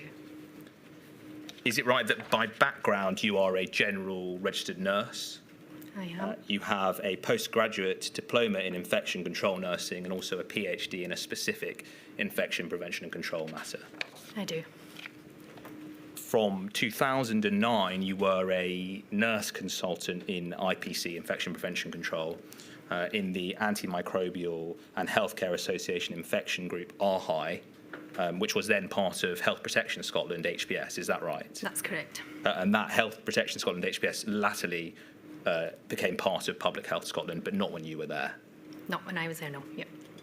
And then you began your new role as Head of IPC at NHS England in April 2020, is that right? That's correct. During this module's relevant period, that is March 2020 to June 2022, you were a member of various scientific subgroups, including NERFTAG, the UK IPC cell, which we'll come to in a moment, and the Hospital Onset COVID-19 Infection Working Group. Is that correct? That's correct. As I said, the majority of your evidence is focused around your role in the UK IPC cell, which you chaired for a period, I believe, between June 2020 and the end of March 2021. Is that right? To June 2021. To June 2021. It's a year. Okay, for a year.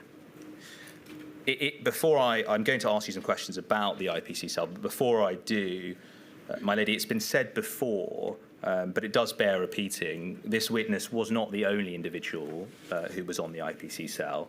She acted as the chair of the cell for a substantial period, which the inquiry is examining, but she's, as a result, one of the most appropriate individuals for the inquiry to question. But of course, some of the time, she may be referring to decisions that were made collectively. And in fact, Dr. Ritchie, if I could ask you to make clear where relevant, if you are speaking from a personal opinion, a personal professional opinion, or indeed the opinion which was reached from the UK IPC cell as a whole. Okay. In terms of that cell, it formally started meeting, I think, in early February 2020. Is that right? That's correct. And did it evolve from NHS England's own IPC cell, which was part of its emergency preparedness, resilience and response unit? That's correct. It may have varied, but how regularly did the UK IPC cell meet? So when the NHS England IPC cell was stood up, which was part of a number of cells under the Emergency Preparedness and Resilience for NHS England. I was not working in NHS England at that time. So my predecessor, who was the head of IPC, invited the other UK IPC leads from Scotland, Northern Ireland and Wales to join the IPC cell meeting of NHS England, and that evolved into what became known as the UK IPC cell. Thank you, that's very helpful. You summarise the purpose of the UK IPC cell as being to provide a UK-wide consensus on issues relating to infection prevention and control, and of course that includes, perhaps most pertinently, the use of PPE.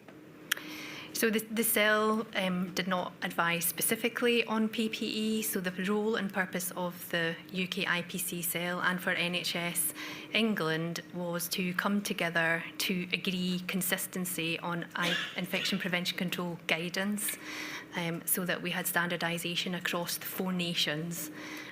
So that was our purpose, to make sure that when we were drafting guidance, that was aligned with WHO and the scientific evidence that was emerging. You acknowledge, of course, though, that PPE falls within infection prevention and control as a relevant issue. It does indeed, but it is one part of a very complex number of IPC measures.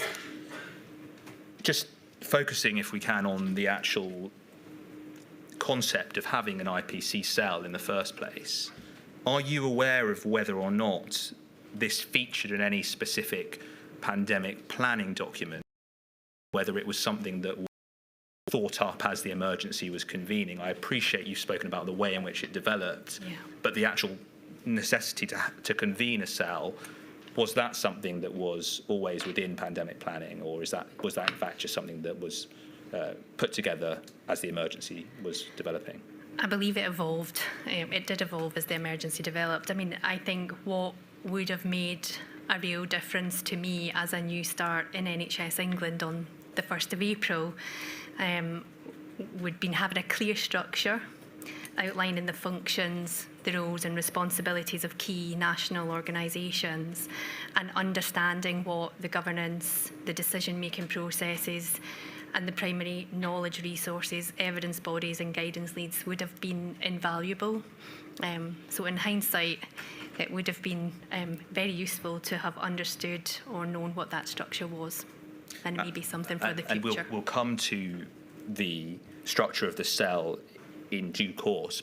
But before we do so, can I just ask you about the members of the cell and who was represented on it?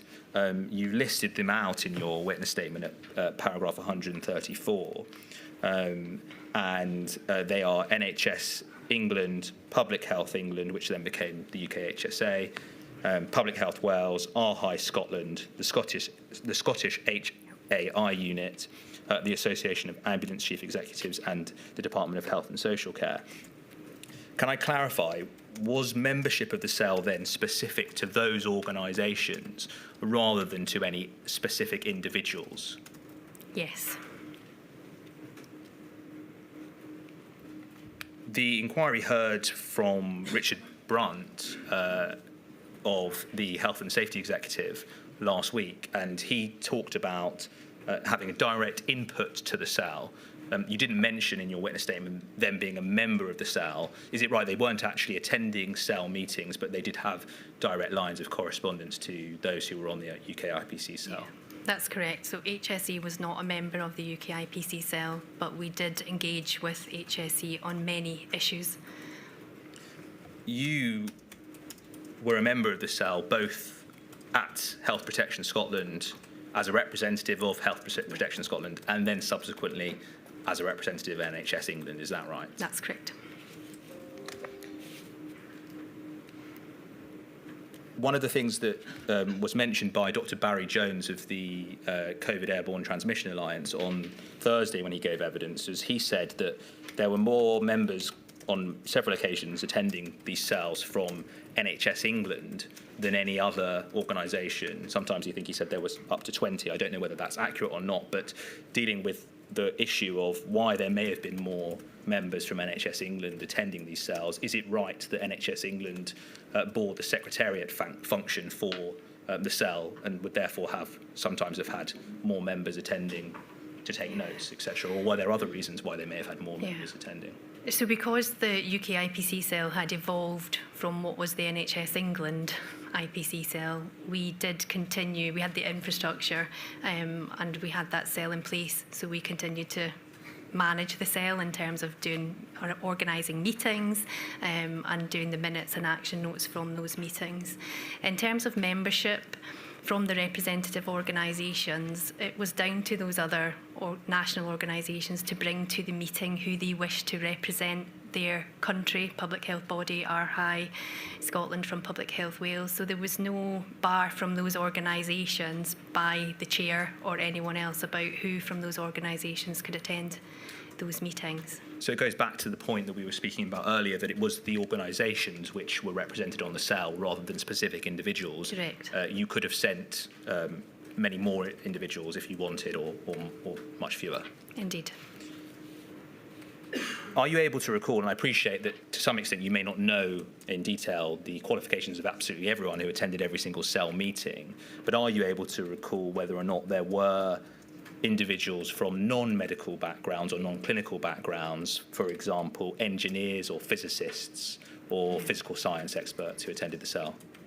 So predominantly the membership was clinical and probably nursing, I would say, more than medical. And I think that was appropriate for the function of the cell and the role and purpose of why we had been established, given the expertise that we had in infection prevention control.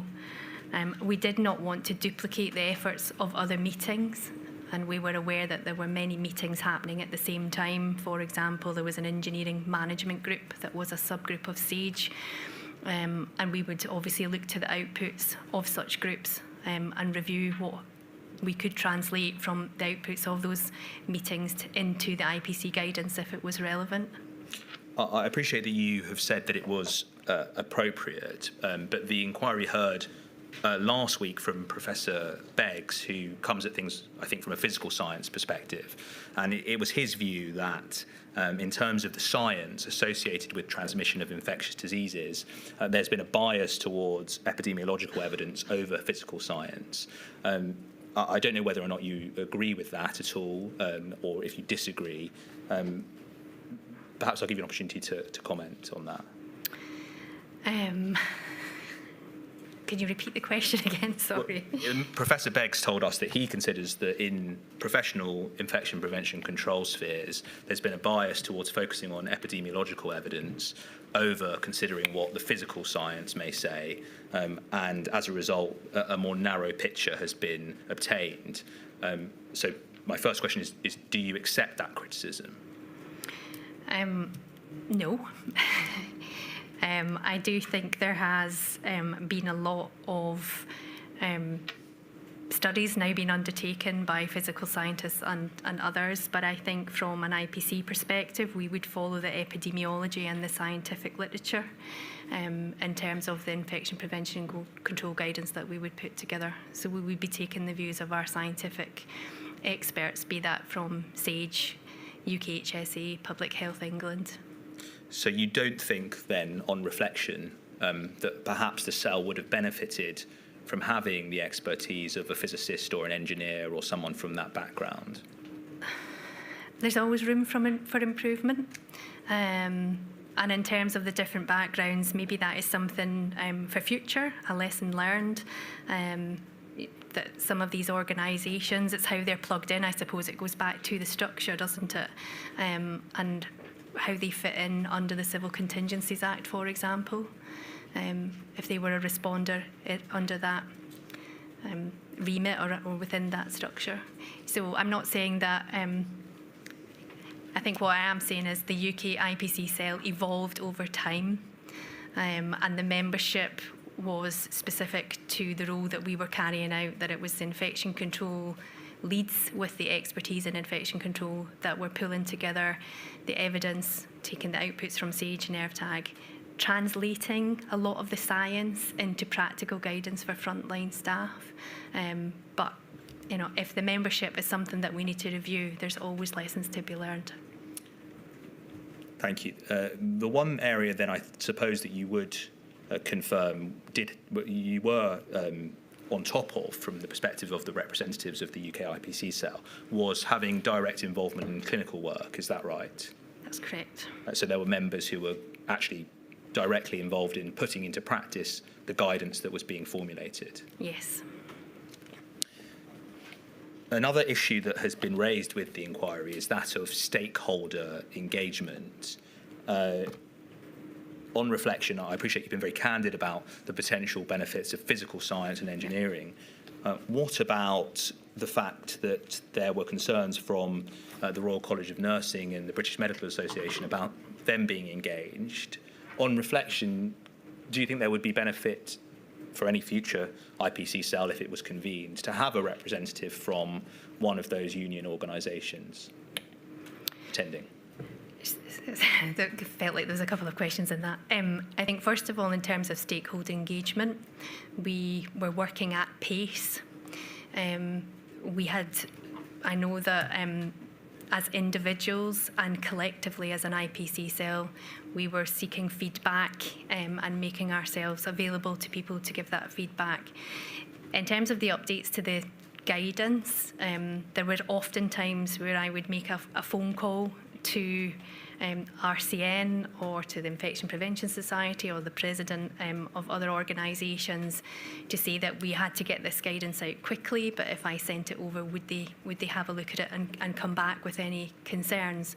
So we were working at pace, so it was often difficult to take stakeholder feedback.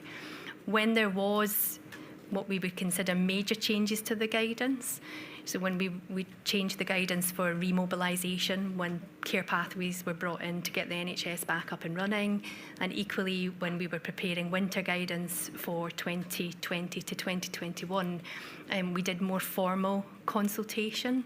So stakeholders were involved in that process because we had a bit more time to get the feedback and take their input.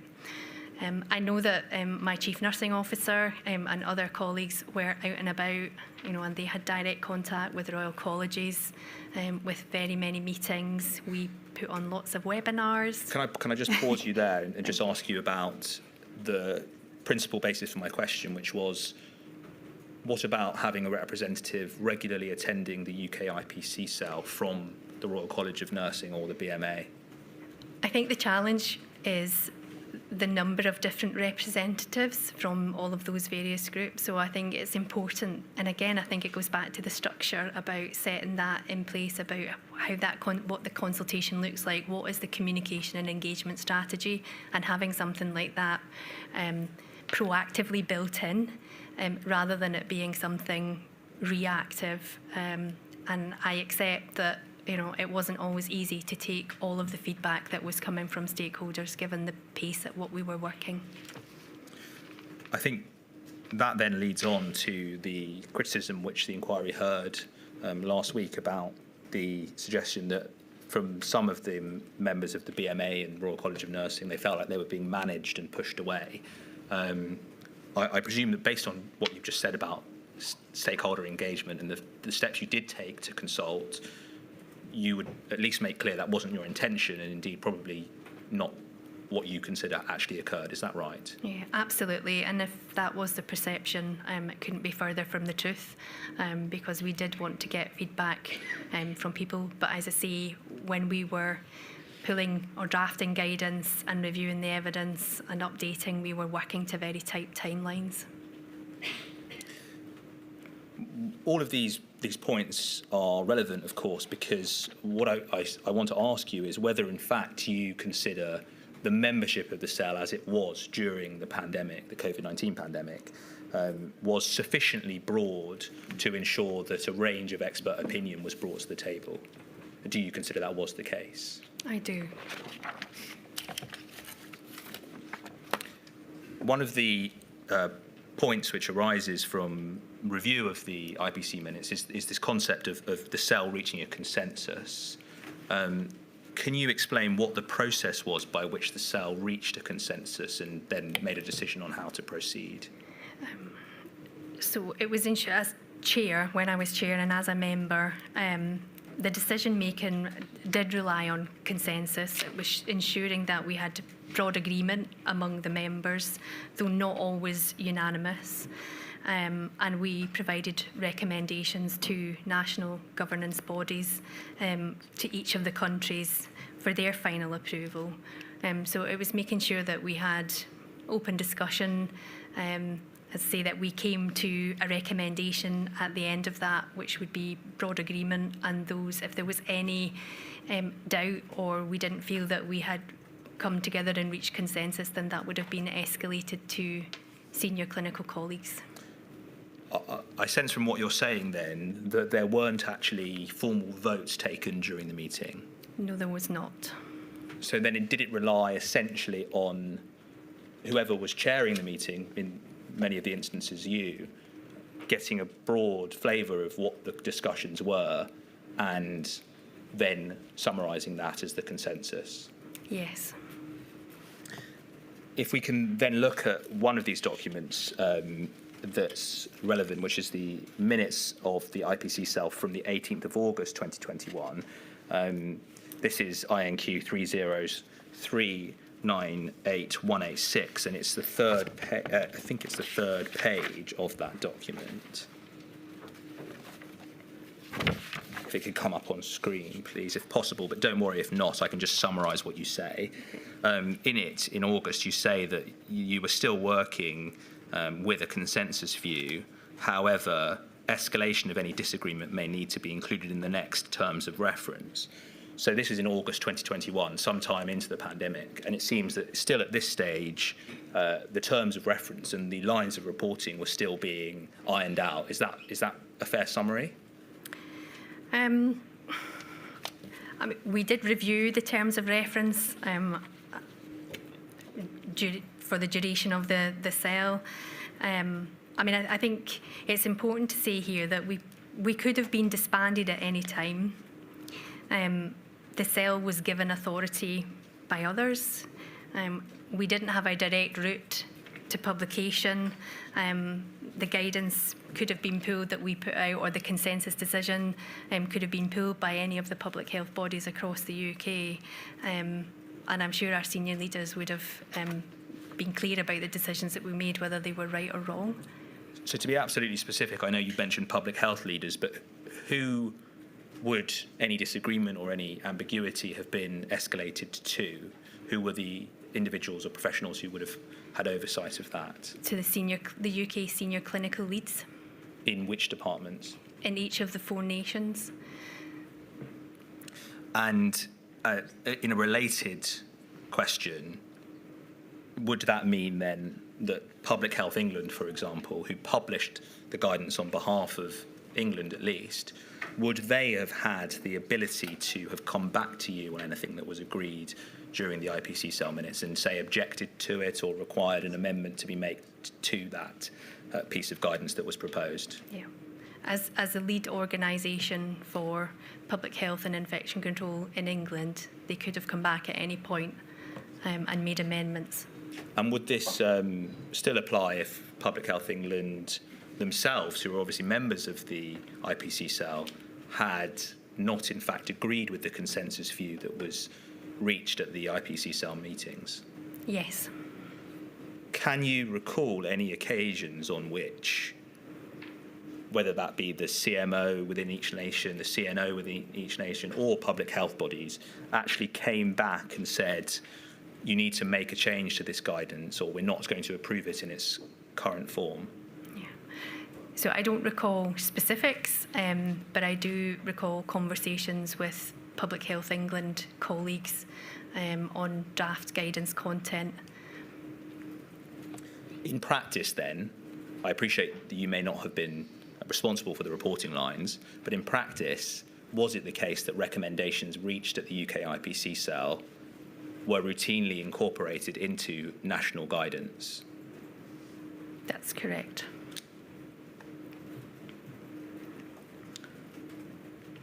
The inquiry has been provided with several of the UK IPC cell minutes, indeed I think all of them now. I think that's clear, but the minutes weren't actually published and don't think they ever have been published. Why is that the case? The decision not to publish the minutes was never formally addressed. As I said at the beginning, the UK cell, IPC cell, evolved from what was the NHS England cell, and none of those incident cells were publishing minutes. So our primary focus was on producing timely, evidence-based guidance that aligned to national and international recommendations. But I think had the conversation come up, I don't think there would have been any objection to publishing the minutes, but it wasn't something that we formally discussed. Were there ever any requests from, as far as you can recall, any union bodies or any other campaigning groups to publish the UK IPC cell minutes? During the relevant period, I don't recall. Again, trying to take a forward-looking approach, do you think there would be benefit in publishing these sorts of minutes to allow for a dialogue of challenge to come to the surface? Yes, I mean, I think if publication of such minutes would be helpful, it might be an area that requires to be formalised across the 4 nations of the UK. Thank you. If we can now turn to some key principles of infection prevention and control to try and establish some of the things that you were looking at as a cell and considering. You've set out in your statement, and the inquiry has heard about standard infection control measures, and that's measures that I think are taken all of the time for all healthcare workers, regardless of the threat that is being faced and regardless of the transmission of any particular virus, but to protect against generally all threats. Is that right? That's correct. We then have transmission-based precautions, and this is relevant to the nature of the disease that you're trying to protect against, isn't it? Yeah. In order to properly protect against a virus, you need to understand the way in which it's transmitted, and thereafter you need to prepare for and provide for the relevant protections that will protect against the way in which that virus is transmitted. Correct. We've heard about, and you set out in your statement, the 3 established routes of transmission for a respiratory virus: contact, droplet, and aerosol. Focusing, if we can, on droplet and aerosol, because those are the 2 most pertinent here.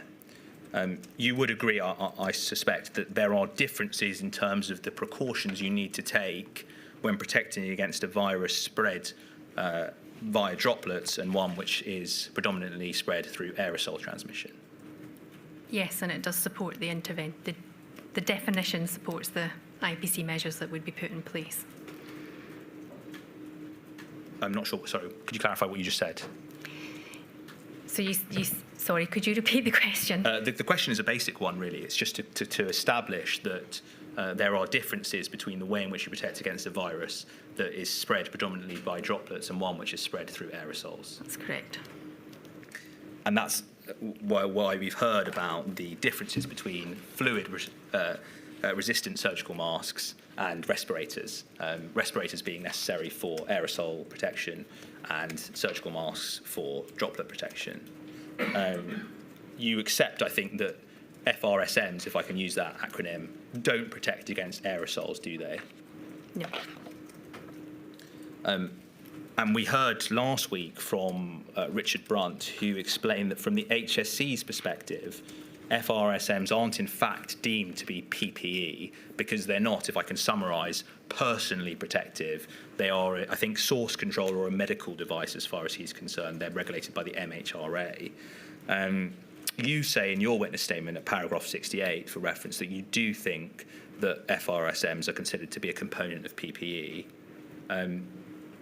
Can you accept that because of the issue in terms of them not being approved by the HSE as PPE, that some may not consider FRSMs to be PPE? FRSMs have been used in infection prevention control in healthcare settings for a long, long time, and are part of established guidelines nationally and internationally, the WHO communicable disease centres in America. So as PPE, they have been cited as part of infection prevention control precautions for many years in many guidance documents. So it's a well-established piece of infection prevention control kit, or PPE. When dealing, of course, with a virus that's spread through droplets. Correct. In terms of the difference between the two modes of transmission, aerosol and droplets, the inquiry heard last week about historically this having come down to size of the particle. Of course, we also heard that larger droplets behave ballistically and fall to the ground relatively quickly, whereas aerosols float and remain in the air for a much longer period of time. Do you agree with that summary? Yes. Can we please have a look at your paragraph 49 of your witness statement? And this can come up on screen. It's paragraph 49, page 14. You say this: it's my view that the distinction between a respiratory aerosol and droplet in terms of size, micrometers, is an academic consideration that cannot be usefully applied in national guidance or by healthcare workers in real clinical environments. And you then give your reasons for that, including how difficult it is to measure a particle in practice. Yep. Can I just try and clarify what you're actually saying here? You aren't suggesting, are you, that in fact a healthcare worker would need to take a moment and try to assess the exact size of a particle that's just been emitted, because of course that would be impractical. But it is the case, is it not, that it's important that those who set the guidance understand the difference between the size of particles, because that then informs the guidance that you set. Correct. Yep. So when you say academic distinction, it's not fair, is it, to call it simply academic, because the understanding is directly relevant to the guidance that's then used in practice. I think I was meaning academic in the sense that research that is done in laboratory conditions or in academic institutions then has to be translated into practicable IPC guidance. So understanding a cut-off point is helpful, and having a definition, again, which has been long established in infection prevention and control guidelines, be it contact, droplet or airborne transmission, have been the known and established IPC transmission measures that have been in the guidance for many a long time. So you do accept that there is use to it. You're drawing a distinction between the scenarios in which it's useful. Yes. Okay. Professor Beggs gave evidence last week about the size of microns that he considers to be aerosols and that he considers to be droplets. And the cut-off point he gave was 100 microns. He says anything less than 100 microns is an aerosol, and anything above that is a large droplet. I suspect you don't necessarily agree with that. Is that right? I respect that that is Professor Begg's opinion. I am not a physical scientist. So you aren't in a position to say what your view is on the size of particles and the distinction between aerosols and droplets? I think the distinction I would say is that airborne transmission occurs by small droplets, aerosols, or particles that remain suspended in the air, and that the airborne transport of those particles may carry pathogens long distances, unlike droplet, which involves larger size droplets that requires closer contact for transmission to happen. It might be helpful if we look at this in practical terms and consider how this was then translated into healthcare infection prevention and control guidance. If we could go to INQ 30251-675, this is a passage from some of the guidance. It's page 13 and 14. It should come up on screen soon. Yes, here we go. If you look at the bottom part of that, it says droplet precautions, and it says used to prevent and control infection transmission over short distances via droplets, and there it says above 5 microns.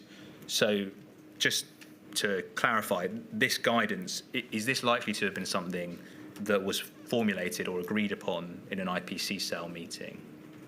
No, this guidance existed well before that. So is this guidance, which was the guidance that was adapted from the pandemic influenza guidance? Even before that, I think back in 1997, HICPAC, which is an advisory group to the WHO, came up with these routes of transmission, contact, droplet and airborne transmission, and they described these droplet sizes. And those droplet sizes, as they were described all the way back then, have maintained and made their way into infection prevention and control guidance, including the guidance that was issued during the pandemic. That's correct. And so it is the case, isn't it, that for the purposes of the guidance that was issued during the pandemic, the cut-off point was deemed to be 5 microns, which is obviously markedly different to the cut-off point that Professor Beggs uses. Indeed. Can I just ask you a question, Dr. Ritchie? Things that are well established aren't necessarily always right. Science moves on, understanding moves on. Were you aware of any debate about the size of droplets and whether the science had moved on or understanding had moved on? I think as we came through the pandemic, those discussions were taking place, and scientific individuals were putting those cases forward. At the beginning of the pandemic, that wasn't the case. I suppose, thinking about it in practical terms, if we go back to those cut-off points, if we look at a section, I can take us, please, to a section of Professor Begg's report. This is INQ 304744276, page 48 and page 49, paragraph 122. He summarises here what he considers to be the issue as a result of different spheres using different cut-off sizes. And he says, well, one of the unintended consequences of the inappropriate, that's his words, 5 micron threshold was that scientists from different disciplines use completely different terms to describe the same objects. So, for example, a 12 micron diameter respiratory particle might be called a droplet by clinicians and microbiologists, whereas the same object would be an aerosol particle to an engineer or physicist. So is that, Dr. Ritchie, the nub of the distinction between the two disciplines, and indeed a potential cause of concern where you have the established science as it was in the infection prevention and control guidance, and in fact another reasonable body of scientific evidence that says, in fact, you're describing these particles in the wrong way, and as a result of that, you're devising infection prevention and control measures that are incorrect? Yeah. So I think the challenge for us was to translate a lot of this scientific evidence into infection prevention control guidance. And I respect, as I say, Professor Begg's view, and acknowledging that transmission can occur along a spectrum and airborne is possible. I'm talking about airborne generating procedures. That airborne spread is possible, particularly in crowded and ventilated settings, but the epidemiology and the scientific literature did not support that airborne spread as the predominant mode of transmission, and indeed the WHO guidance has not stated a change in a predominant mode of transmission for SARS-CoV-2. But is that using the 5 micron cutoff or the 100 micron cutoff? The WHO have recently looked at and published revised terminology for respiratory viruses, and that still, I don't think they've spoken about a continuum now, as I've just said, and the cut-off, I think, is part of a risk assessment. Okay, I'm just struggling to follow, because I think ultimately the question would be, it could have been that both you and Professor Beggs agreed entirely on the size of the particles that were causing the infection. You both look at a 12 micron particle, but he says that's aerosol transmission, and you say it's droplet transmission. And as a result, you say airborne transmission is not predominant because we've got 12 micron particles, which are droplets. Yeah. When you say that airborne transmission has not been recognised as being predominant, do you know on what basis you're saying that with respect to particle sizes, or are you not able to say that?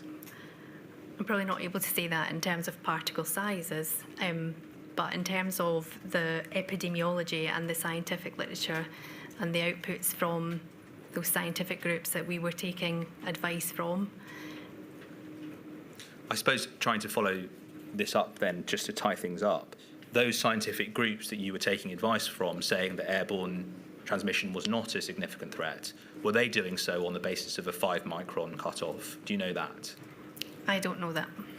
So can I just make sure I've understood? I thought you said just a moment or two ago that the World Health Organization has not even now said that aerosol transmission is the most dominant route. Is that what you said? Yes. I thought they had.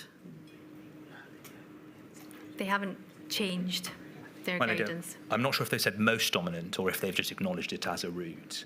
Would you know the answer to that, Dr. Reed? They've acknowledged it as a route, but they've not said it's Oh, the that's the dominant difference. mode of transmission. Thank you, I had misunderstood. Apologies. Thank you. No, it's my fault, I had misunderstood.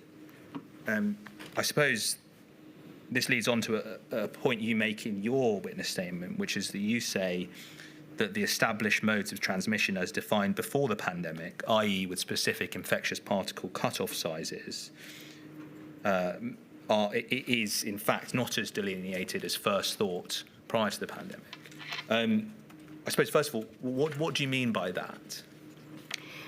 So I again accept that airborne spread is possible, and I think what we learned through the pandemic was that rather than these distinct cut-offs, that there was more of a spectrum of airborne spread was possible.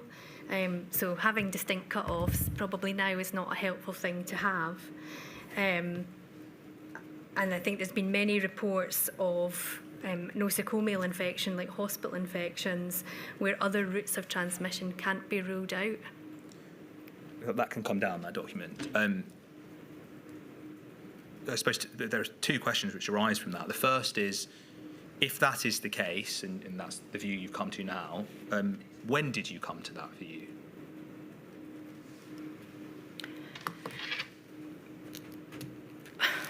Could you repeat the question, sorry? I think you said that you accept that there are multiple routes of transmission. Airborne was possible. There's a spectrum of different ways in which a virus can transmit, if I'm summarising what you said, I think. Yeah. So I suppose what I'm asking you is, when did you reach the conclusion that that was in fact the appropriate way to assess the risk?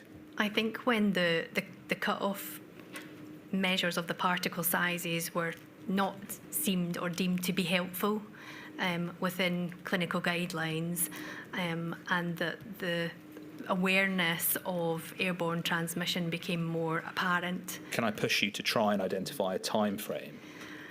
I don't recall. Was it during this module's relevant period of March 2020 to June 2022, or after it? Probably more towards the end and after.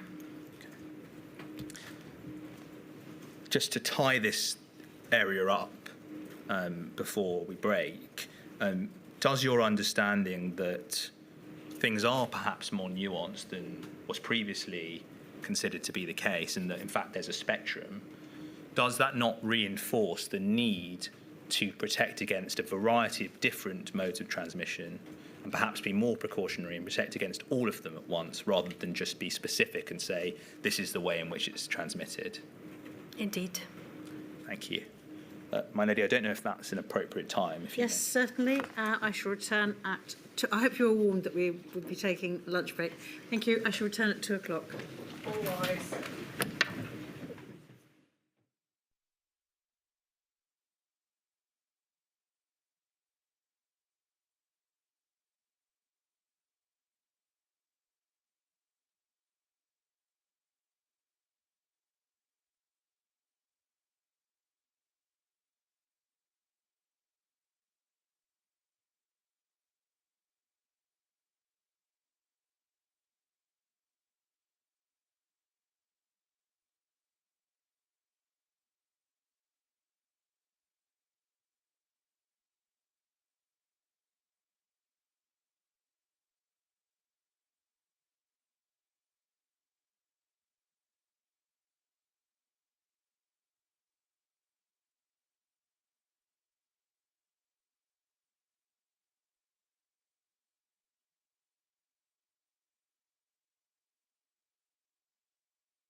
Fun.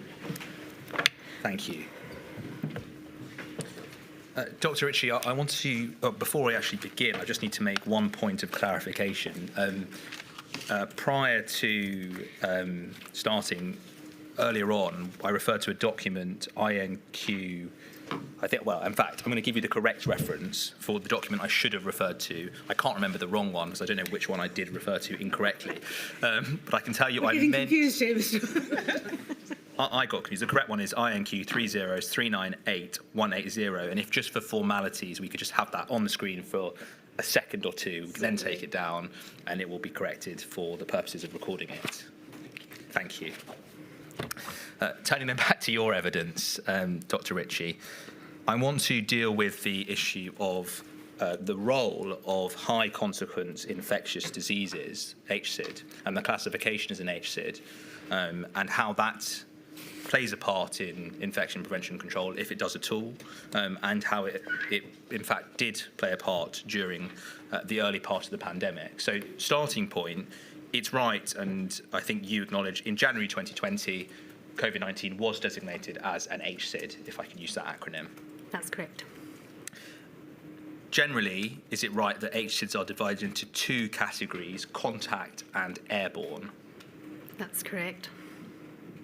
What is the difference between a contact and an airborne HSID? So the difference is how they are transmitted. So a contact HSID spreads primarily through direct contact with an infected person, their bodily fluids, tissues or contaminated materials. An airborne HSID spreads via respiratory droplets and aerosols and may also involve contact routes. So the key point there is that in the context of an HSID, the categorisation of airborne encompasses both respiratory droplets, or droplets, let's use droplets for the sake of clarity, and aerosols. That's correct. Do modes of transmission, other than in the way you've just described in terms of distinguishing between whether something is an airborne or a contact HSID, have any bearing on the fact that something is designated as an HSID? So the mode of transmission of an HSID classification does not differentiate between transmission modes.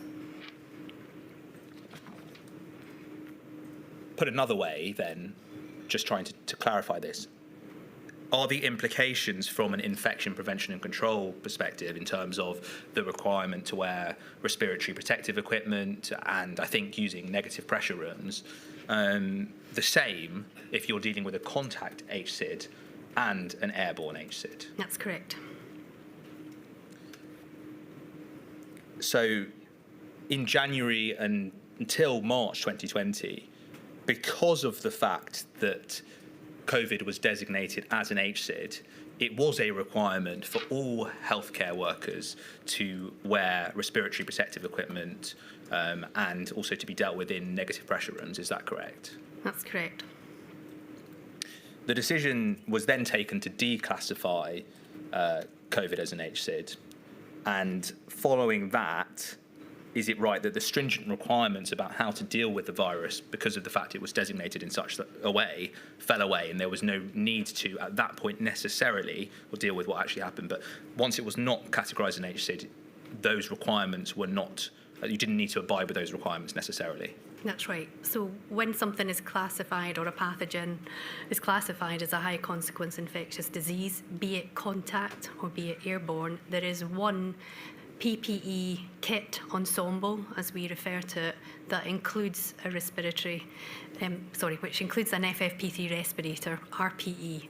So it does not matter how that HCID is classified, the PPE ensemble or kit is exactly the same for both contact and airborne. So it may well have been, and it may be your evidence that this is the case, that whilst COVID was designated as an airborne HSID, it was not thought necessarily that it was airborne, but it may have been thought that it was spread by droplets. And as a result, because it was an HSID, it was designated as an airborne HSID and requirements to wear respirators applied. Correct. On reflection, I think you recognise that this is an area where there is quite a great deal of scope for confusion, isn't there? Indeed. There are a number of terms that are used in different contexts, which, from a layperson's perspective, seem very similar. I can mention some of them, but is it right that in this context, of course, airborne means both droplet and aerosol, but in other circumstances, airborne is essentially synonymous with aerosol? Correct. It's also right that there is a term used to describe an aerosol that's often used, I think, scientifically, but also in clinical circles, as droplet nuclei. But that refers to an aerosol, doesn't it? It does. Not a droplet. No. You recognise quite clearly then that there is, without even going into the detail, immediately a challenge in understanding what's being spoken about, given the way in which these terms are referred to. Yes. And is it right that NHS England has looked to undertake some work to try to assist with clarifying these things? And do you think that it is important that definitions of these terms can be clarified in a way that it is clear without any ambiguity what each of them refer to? Yeah, I think there's definitely scope to be clear on definitions and what they mean. It's really important that we make things clear to our frontline healthcare workers so they know exactly what to do, and that we are speaking a common language, which when we talk about different terms, that people understand exactly what we're talking about. The work that NHS England is looking at currently is almost going back to the history in a way of how did we end up with those three definitions of contact, droplet and airborne, and just bringing that information forward and understanding the terminology. We have had a publication more recently from the WHO who have looked at terminology and again have given some different terms to describe contact, what effectively would have been droplet, and airborne, both short and long range. And so is that something that you think the WHO are doing and that should then be adopted worldwide, or is it something which you think we within the UK can define ourselves and ensure that is consistent nationally? I do think it would be important to have some, if the WHO have made those inroads, and I know that the work that they have recently done in the publication and the terminology that they've looked at has included some professionals from the UK. So it is a global document that they have looked at and come up with terms, and I do think it's important going forward that international and national guidelines are aligned, and we did aim to do that throughout the duration of the pandemic. Thank you. At the outset of the pandemic, once COVID was no longer designated as a high consequence infectious disease, HSID, is it right that the starting point for understanding likely modes of transmission of the virus SARS-CoV-2 was what was known about SARS-CoV-1? In other words, what was known about COVID was informed by what was known about SARS. Is that right? That would be correct.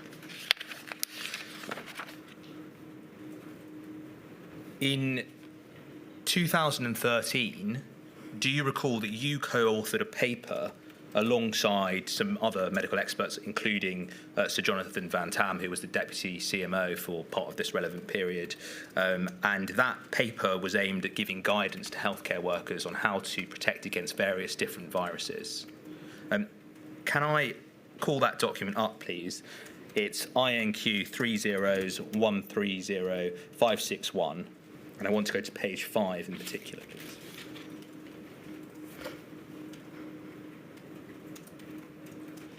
So this is an article, as I said, you were one of several authors too.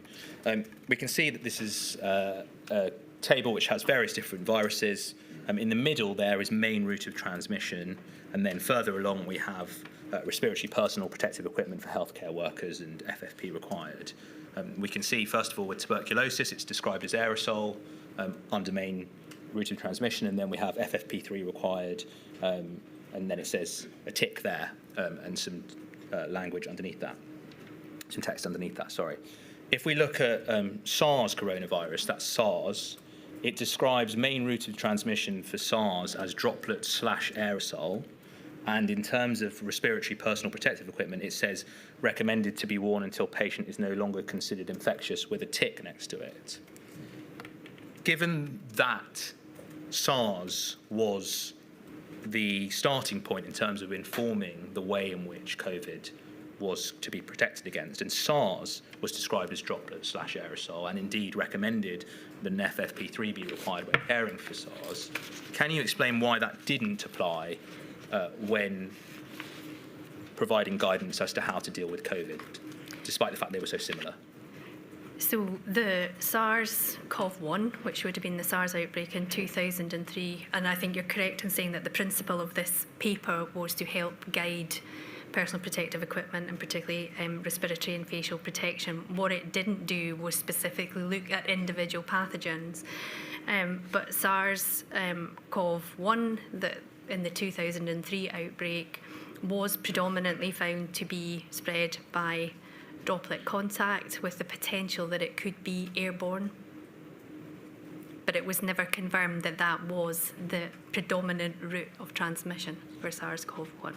Sorry, I don't think that's answered Mr. Foreman's question. Sorry. Well, if SARS-1 was meant to be guiding you, why didn't it? Because this paper wasn't specifically targeted towards SARS-CoV-2. So this was a paper that was written 10 years ago, and the SARS coronavirus 1, I think they did guide us in terms of droplet contact with the potential to be airborne transmitted. So it did guide us in that way. The guidance said on its face that it, or in fact within the context of the guidance, it specifically addresses the fact that it was based on the reasonable assumption that SARS-CoV-2 would behave in a similar way to SARS-CoV-1. You say in your, perhaps it's easier to go to your witness statement, because at paragraph 110, there's a footnote to your witness statement which deals with this, and you say, the evidence that SARS-CoV-1 could transmit by aerosol was weak, circumstantial, and very limited in volume. So it was certainly possible and worth noting as a possibility due to the high consequence nature of SARS-CoV-1, but there wasn't evidence, certainly not with any certainty, to say that the airborne route was common/dominant. So that's obviously a different explanation, isn't it, to if we just look at this document, which does seem to describe the main route of transmission as being at least partially aerosol. Correct.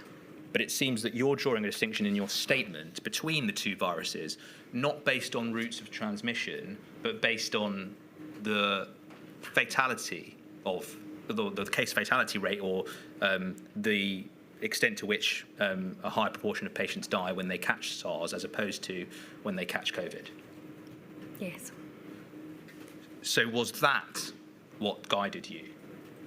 Or not you, when I'm saying you here, I don't mean you personally, I should be clear. Was that what you think guided the guidance, or that guided those who were making the guidance? The fact that COVID wasn't going to kill as many people proportionally of those who were infected as SARS?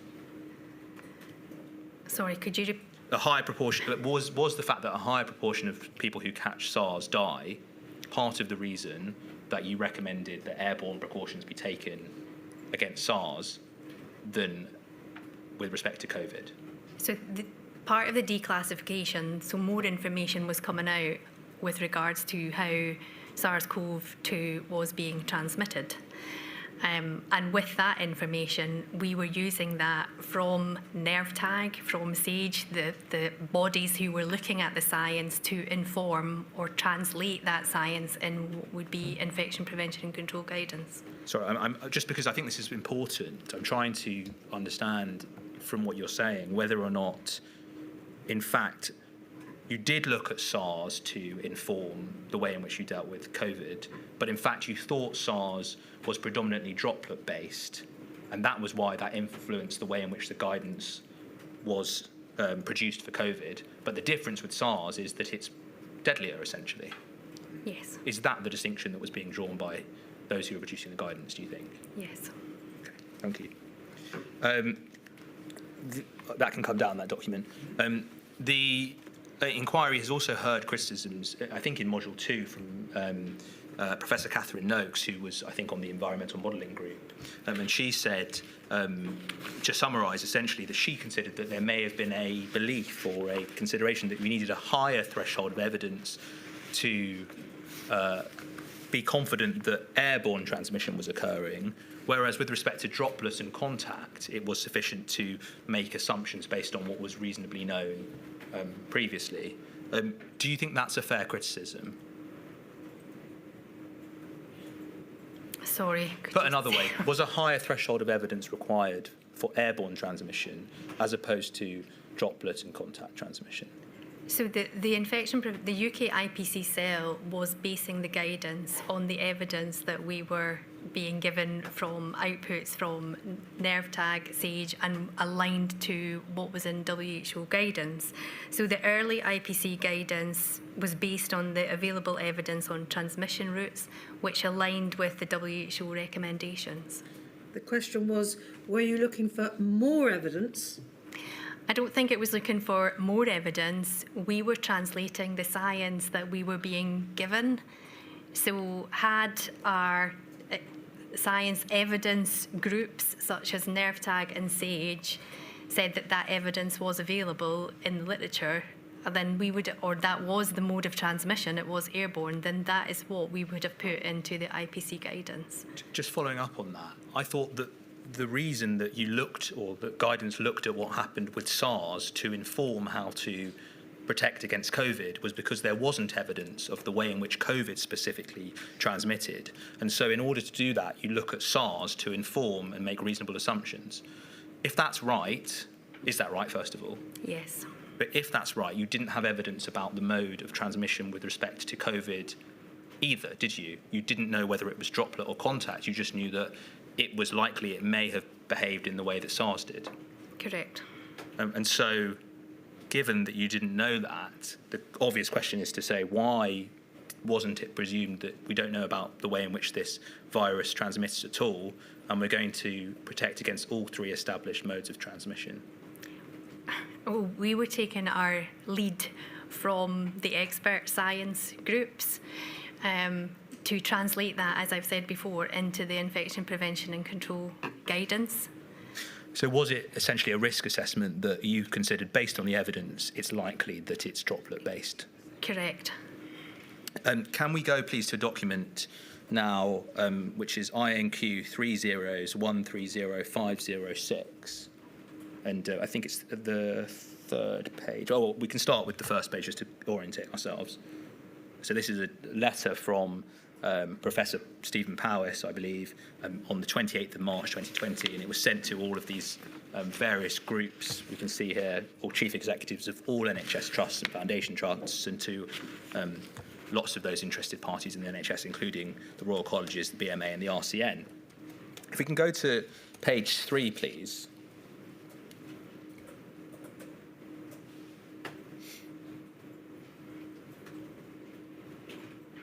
If we can look at the second paragraph under comparison with the WHO guidelines, just about 4 lines up from the bottom, it says this: COVID-19 is not airborne, it is droplet carried. So this was on the 28th of March 2020, sent by the director of NHS England, medical director of NHS England at that time.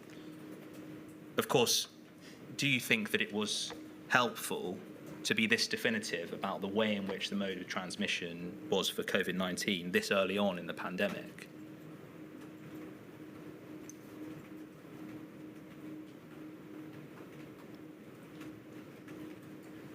That, if that was what was known as the science at that time and was the information being given by the CMO, I think this reflects, in fact, a tweet that or is similar to a tweet which the World Health Organization similarly put out, saying more or less the same thing. But let's take it back to your perspective. You were obviously involved heavily with the IPC cell. You chaired it for some time. Did statements such as this, that were so definitive, make your job harder in terms of changing the approach as the IPC cell? Because to do so would mean going against statements that had been this definitive early on. We were working to keep the guidance updated with the information that we were being given. So did this, if you could answer the question, did this make it harder for you to go against what had been previously said and decide, in fact, there was airborne transmission? There is a possibility that it could have been airborne transmitted. No. The question is, did statements such as this influence you on the IPC cell and make it more difficult for you to say, actually, this is an airborne virus, notwithstanding what's been said previously? No. Thank you. Can we go now to a different document? This is a passage from Professor Begg's report, INQ 30474-276, and this is paragraph 139. If we can just increase the size of the bold. Yeah, here we go. Here's the bold section. We've looked at this before in the inquiry, but just to orientate yourself, this is basically Professor Begg's view, where he sets out that he considers by September 2020 there was enough moderate certainty evidence to strongly suggest that SARS-CoV-2 could be transmitted via the airborne route, and to justify precautionary measures being taken by health authorities to prevent this route of transmission in hospitals and elsewhere. Do you think that is right? Was it the case that by September 2020 you felt there was sufficient evidence, or is that unfairly early in terms of the history of events? So the weight of evidence that we were being advised with, I mean, the guidance was approved by Public Health England, UK HSE, and the recommendations that were in the UK IPC guidance was consistent and aligned with the World Health Organization. Sorry, I think Mr. Fireman's point is getting to the timing. Do you agree there was enough, what the professor called moderate certainty evidence, I think he means moderately certain evidence, that SARS-CoV-2 was aerosol transmitted by September 2020?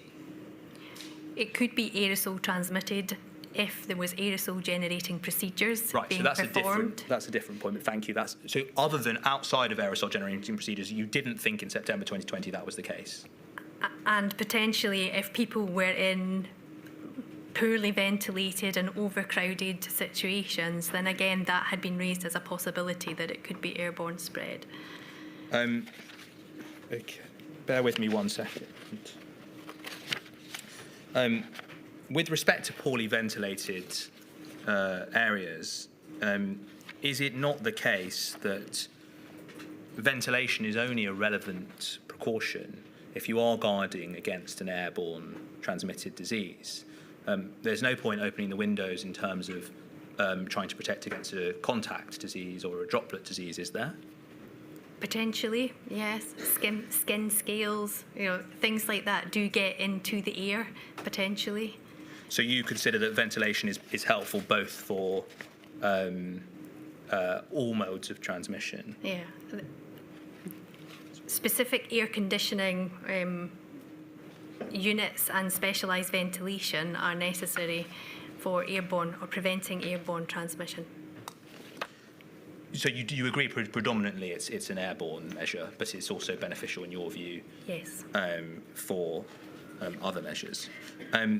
Just dealing then, first of all, we'll come back to that, but just dealing first with the timeline, because here we're talking about September 2020. Are you aware that there are other organisations involved in the inquiry, such as the BMA, the British Medical Association, who do support the view that Professor Beggs espouses about the IPC cell being too slow to acknowledge airborne transmission? Just trying to get down to timing, I know you said earlier that you, towards the end of the relevant period, you started to acknowledge that, in fact, there was a genuine threat of airborne transmission, and you appreciated that.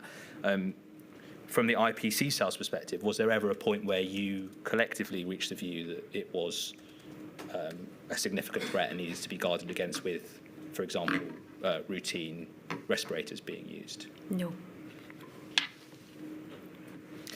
Did the level of things like nosocomial outbreaks impact your assessment of whether or not airborne transmission was a significant threat?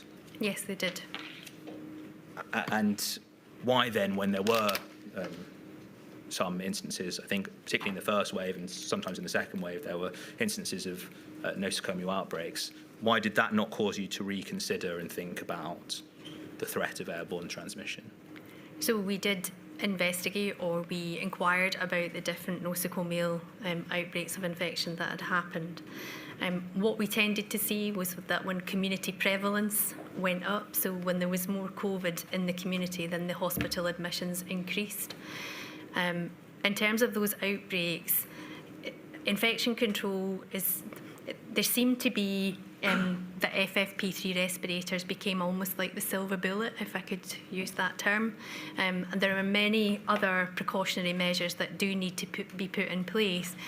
So I think some of the publications that came out, and there was a rapid influx of COVID-19 related scientific information. Much of that was disseminated through preprints or press releases, and it posed difficult in sustaining a kind of well-considered scientific narrative, and information was often taken out of context. Sorry, so just to try and understand what you're saying, are you saying that it wasn't possible to sort of disentangle the causes of nosocomial outbreaks in order to say it was caused by route of transmission as opposed to all of the other factors which may have been contributing? Because infection prevention control is multi-interventional, so it's multifaceted, so it means many things need to be put in place, and it's very difficult to extract one thing to say that was the thing that made a difference or caused this outbreak. And I just want to explore this point about ventilation slightly further, seeing as you mentioned it before. Can we go please to INQ 30203993?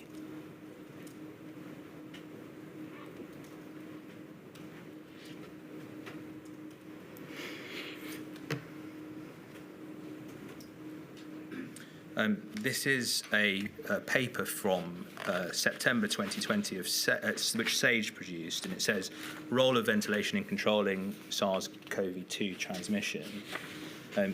In this executive summary, just to deal with this point, it says, ventilation is an important factor in mitigating against the risk of far-field aerosol transmission, but has no impact on other transmission routes, high confidence. So that's SAGE's view, that's the view of the ENG. That's inconsistent with what you've just said, isn't it, about ventilation being a good measure generally to take in infection prevention and control? In the context, so this is set in the context of SARS-CoV-2. I think what I was saying earlier was other pathogens have the potential, and ventilation is important.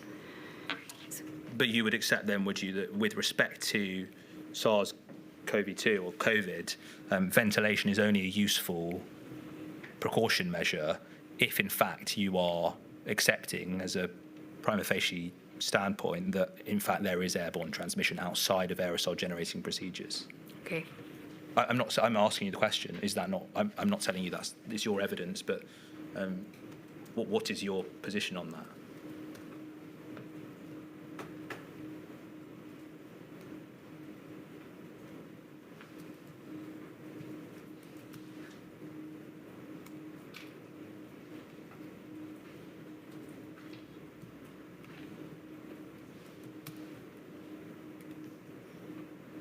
So I think that what that's saying is that the aerosol transmission depends on the interaction of multiple factors. It does, yes, but the starting point is that in terms of recommending ventilation as a measure of protecting against the virus, it's only worth ventilating, and then this is something which Professor Beggs said last week. He said that people generally think ventilation is a good thing, but they don't necessarily acknowledge that it's the virus may be airborne, but they think ventilation is a good thing. But this paper seems to be saying that ventilation as an IPC measure is only worth taking if, in fact, you're protecting against an aerosol-borne disease or against aerosol transmission. So I'm just trying to understand why you think ventilation was good if you didn't think there was aerosol transmission as of that earlier on in 2020 and into 2021. Sorry, so I don't think I'm disagreeing. I think I am agreeing, saying that ventilation is an important factor to mitigate mitigate against that far-field aerosol transmission. I understand that you're saying that, but what I'm trying to understand is if you didn't think there was a significant risk of far-field aerosol transmission, what did you think the benefit of ventilation was? Well, if you didn't think that the virus was airborne, why were you recommending that people use But we weren't just recommending ventilation, there was multiple measures. Sure, but just focusing on ventilation. If there was aerosol-generating procedures being undertaken in those areas, then it was important to have good ventilation. Infection control sits within a complex framework of many other regulatory documents, including health building notes and health technical memorandums. So ventilation is an important part of healthcare buildings. So any recommendations that you made about ventilation weren't necessarily indications that you thought that there was aerosol transmission. They were just general tips as to how to deal with the virus and all viruses. Yeah. Okay, thank you. That can come down. Can I just ask you then, just to conclude this area of questioning about what you say in your witness statement, which is that your view is that aerosol transmission is, you say this at paragraph 31, my view that aerosol transmission is significant compared to other routes is that this is not sufficiently strong to recommend that FFP3 respirators are routinely used in locations other than high-risk clinical areas where AGPs take place. That's correct. Does that remain your view today? Yes. What would be, or what would have been, sufficiently strong evidence to justify, certainly during the pandemic, routinely using FFP3 respirators for healthcare workers? So that would have been the scientific evidence that would have come from the expert bodies who were providing that information during the pandemic and from international organisations such as the World Health Organization. So a conclusive statement that COVID-19 was airborne? Yes. And would it ever be practical, ever at all, slightly different point, but would it ever be practical to advise that FFP3 respirators would be used on patients, or is that simply impractical given the need to fit test? It's not recommended to put FFP3 respirators on patients because they're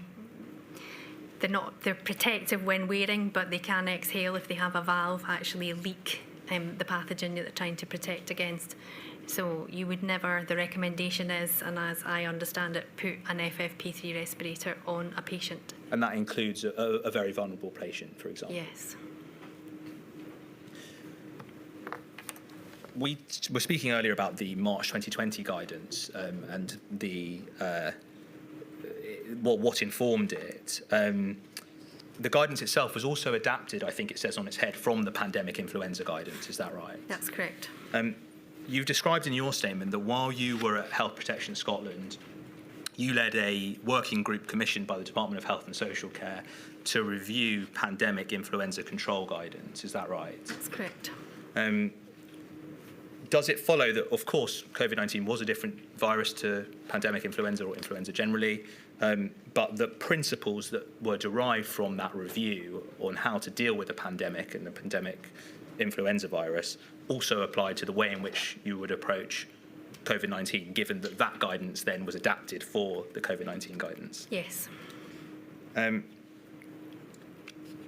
You say in your statement at paragraph 89 that one of the conclusions of the review was that during a pandemic, supplies of RPE and PPE may become scarce, making it essential to avoid unnecessary or inappropriate use. This is a principle that it appears to apply to all pandemics, is that right? Correct. But you go on to say in your witness statement that the supply of PPE did not influence the IPC advice provided by the UK IPC cell. That is correct. Can I try and understand the 2 points you're making there? Are you drawing a distinction between being guided generally by a principle that it's important to avoid inappropriate and unnecessary use of PPE and RPE with the fact that you weren't monitoring the numbers of supplies of PPE to inform the guidance that you gave? Sorry, could you? You say as a general principle it's important to avoid unnecessary or inappropriate use of PPE, but you then say that the supply of PPE didn't influence the advice you gave. Are you saying that you were informed by the general principle that you need to avoid inappropriate use of PPE, but you weren't informed by the actual level of supply of PPE. That's correct. Can we look, please, at INQ 30489907, page 31, paragraph 6.33. This is a passage from Dame Jenny Harries, who was the Deputy Chief Medical Officer's witness statement. And she's discussing the selection of procedures of aerosol-generating procedures in March 2020. She says, 4 lines up, the list of AGPs included chest compressions, don't worry about that. There were, at that time, extremely constrained supply of respirators, and so they were prioritised for staff performing the highest risk activities. Alongside this, there was a recommendation that FFP2s also be sourced, okay? So she seems to be saying here that the constrained supplies of respirators directly impacted on the designation of aerosol-generating procedures, which would suggest that supply did influence IPC advice. So she seems to be saying that she has a slightly different view to what you say the UK IPC cell's view was. Is that correct?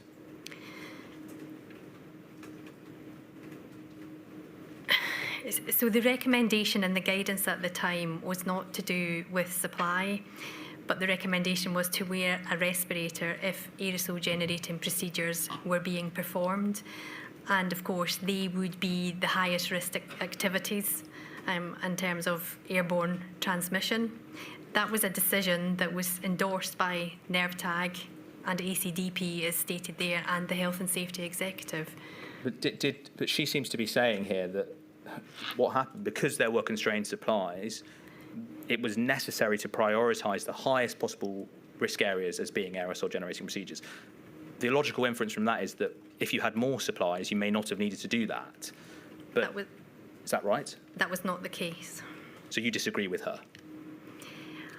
I think it's a different context. I'm not disagreeing. I think what she's saying there, that if we had got to a point, and I recognise that supplies were limited, then they might have had to prioritise. And what Dame Jenny is saying in that regard is that staff performing the highest risk should have those supplies made available to them. I don't recall us ever being in that position, and that was not what was recommended in the IPC guidance. Thank you. Of course, we do know that the way in which the guidance, that can come down, the way in which the guidance was approached was that the highest risk aerosol areas, if I can put it that way, were aerosol generating procedures. And where you were dealing with those, or in AGP hotspots, you needed to wear respirators. Correct. So this, I think, reflects the understanding, does it not, that AGPs were thought at that time, and they may well be thought by you to continue to be the case, to generate a higher number of aerosols than activities such as breathing or talking or coughing or sneezing. Is that right? The inquiry has received evidence from organisations such as the Royal College of Anaesthetists, the Faculty of Intensive Care Medicine and the Association of Anaesthetists. And I just want to take you to a passage from their witness statement that they've set out. It's INQ 303899244, paragraph 291 to 292. They talk about here that frontline healthcare workers in general were at higher risk of infection, but anaesthetists and intensivists seemed relatively less infected, both in terms of infection and COVID-19 related mortality. And they then cite a study from April 2020, and I appreciate that's very early on and perhaps not the most comprehensive in terms of how lengthy it is, but they talk about 119 deaths of healthcare workers and no deaths found among anaesthetists and intensivists. And then in the reasons being explored, they talk about the use of higher performing PPE. So I suppose the question is this: if it was the case that those using higher performing PPE were dying at lower rates and were infected at lower rates, did that not indicate that in fact it was necessary to spread the use of higher performing RPE and PPE more widely among other areas? No. Why? Because the risks are not the same in different areas. The risks were clearly different in those AGP hotspot areas and intensive care units, but providing routine care may not provide the same risk. But I think risk assessment is the approach that we also put within the guidance for healthcare organisations who are well versed in performing risk assessments on a day-to-day basis. Covid-19 is not the only pathogen that we deal with in our healthcare settings. We are dealing with infections all of the time, and clinicians will make risk assessments depending on the tasks that they are performing, how ill the patients are, the severity of the pathogen in terms of the approach that they take. So we were giving guidance in terms of what infection prevention control measures to put in place. I understand what you're saying there, but if those working in ICU and HCU and performing aerosol-generating procedures, were actually being protected to a greater extent than in terms of infection rates. There were less infection rates among those than those who are working on wards, for example, with COVID-19 patients. Would that not indicate that maybe the protective factor of the PPE that they were using was part of the contributing factor to them being better protected? We come back to previous discussion response, trying to extrapolate out that was a defining factor, that they were wearing an FFP3 respirator, is quite difficult.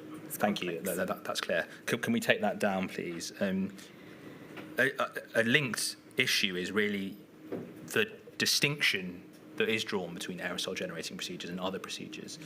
We've heard the evidence of Professor Beggs, who doesn't think there is a huge distinction to be drawn between them. And I think the British Medical Association, in their witness statement, called it a false dichotomy.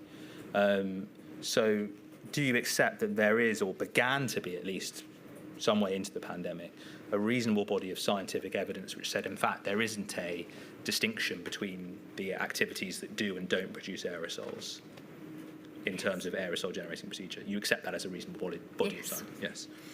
And I suppose then, of course, the obvious question is, would it then have been appropriate, if that was the case, and you accepted that to be the case at the time, to have more widely recommended use of respirators? Sorry, I don't follow. If, in fact, you accepted there's a reasonable body of scientific evidence that says aerosols are generated in a number of different circumstances, not just aerosol-generating procedures, if that's an accepted scientific view, does it follow that respirators should be more widely used? No. Why not? Because I think respiratory droplets or respiratory particles that come out of your mouth, they do vary. So, and we go back to that, the droplets, so there are multiple different sizes. I think what we recognise is that there is now probably a continuum of those droplet sizes and not the demarcations that we had before. But so again, it doesn't follow that FFP3 respirators should be worn for routine activity when there are other measures that can be put in place, and source control, so patients wearing an FRSM, the staff are wearing an FRSM, and other infection prevention and control measures are put in place. So the FFP3 wearing is not the silver bullet to prevent an infection. I understand what you're saying about other measures, but of course, you acknowledged earlier on in your evidence that using an FRSM won't protect against the inhalation of aerosols. And so if aerosols are generated in lots of other areas, using that won't protect you in the way that a respirator will. So why not use a respirator in those circumstances if there is aerosol risk of transmission? Because we're trying to control all of the factors. It's not just down to the PPE, so the kind of environmental factors are not another, and when viral load is important as well, and there's likely more viral load in a heavy droplet that comes out of someone's mouth that will fall quite quickly, rather than fine aerosols that will remain suspended through the air. And FFP3s are not a comfortable piece of kit to wear, and in certain circumstances, we had frontline nurses telling us that they found it difficult to breathe. So I think it's important that we look to those other hierarchy of control measures that the Health and Safety Executive have set out about, how processes that we put in place, the environment, the ventilation, notwithstanding that PPE is important, but it's not the silver bullet. If, however, we are going to distinguish between the procedures which do generate aerosols and those which don't, and I know what you say about respirators not being the only way of protecting against aerosols, but if we are going to say that some procedures are aerosol generating procedures and therefore recommend a higher level of respiratory protection in those areas, do you agree that it's important that those procedures that are designated as AGPs are correctly so identified? Yes. There are two disadvantages, aren't there, both in terms of wrongly categorising a procedure which is in fact not aerosol generating and failing to designate one which is in fact aerosol generating. Sure. Were you, do you recall being involved separately, perhaps to your role in the IPC cell, or in fact in addition to, in the initial identification of aerosol generating procedures for the COVID-19 guidance? The initial AGP or aerosol generating procedure list was published, as I recall, in the first UK IPC guidance document by Public Health England, and that AGP list was based on the aerosol generating procedure list that was in the National Manual for Scotland. I think that's correct, and I think can we have a look at? I think that guidance was the 13th of March, or something around there that was issued. Can we look at an email chain? It's INQ 303816163. This is an email chain which you're involved in early March 2020.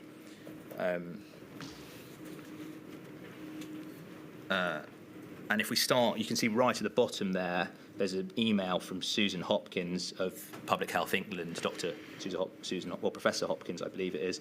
And if we go down to the next page, on page 6,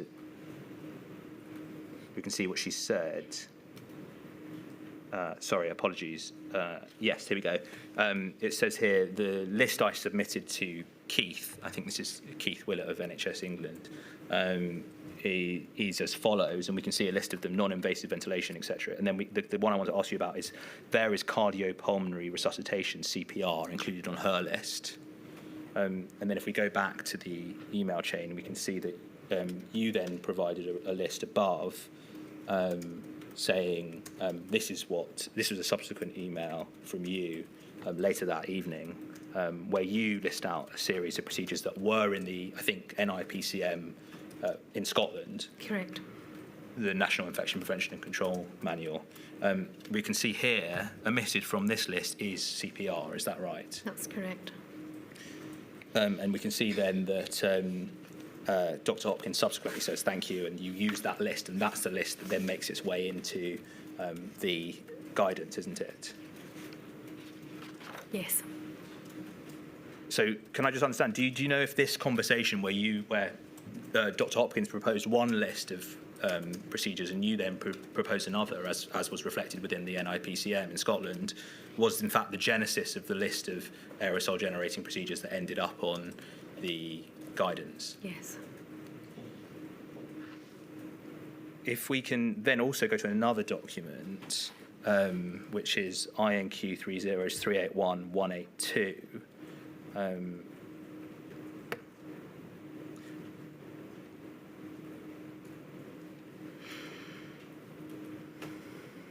This is an email of the 25th of March 2020, and there are a number of individuals, of senior clinicians and in senior roles in NHS, I think in Public Health England at least. And then if we go to page 3 of this document, we can see it says "Dear all," and there's a readout of a meeting this morning. And then if you just go to the bullet point that is just second from the bottom, this is the 25th of March 2020. Here it says, chest compressions also represent an aerosol generating procedure. So what I want to clarify first of all with you is that chest compressions and CPR didn't end up in the guidance, we know that. But as of 25th of March 2020, and indeed of Dr. Hopkins' initial list, there were senior clinicians who did think that CPR or chest compressions were procedures that should be designated as AGPs. Do you agree with that statement? Yes. Ultimately, you're right, the situation was reviewed by NERVTAG, and they said essentially that whilst chest compressions could produce aerosols, that was just in the same way as breathing or coughing, is that right? Correct. And so they considered it wasn't appropriate to designate it as an AGP. Correct. That can come down, thank you.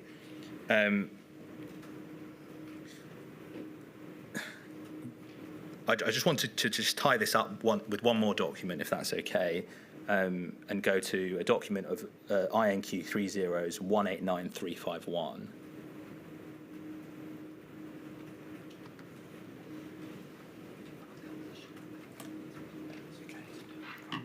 This is a review that was done by the Health Protection Scotland of the comparison between different countries and different guidance providers and the way in which they approach things. If we look at page 13, please.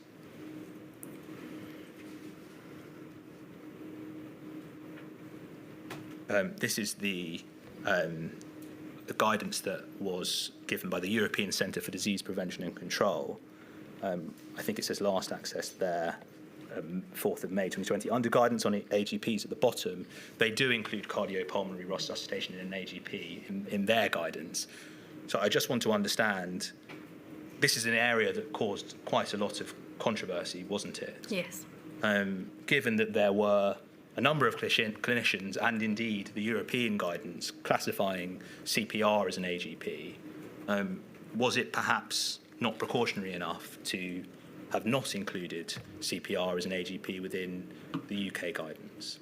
So that was a decision made by NERVTAG, as you correctly say, and Public Health England, as I recall them, published the outcome of the NERVTAG review with a caveat that the interpretation and the application of that AGP list was ultimately to be determined at a local level where specific risks and exposures were better understood.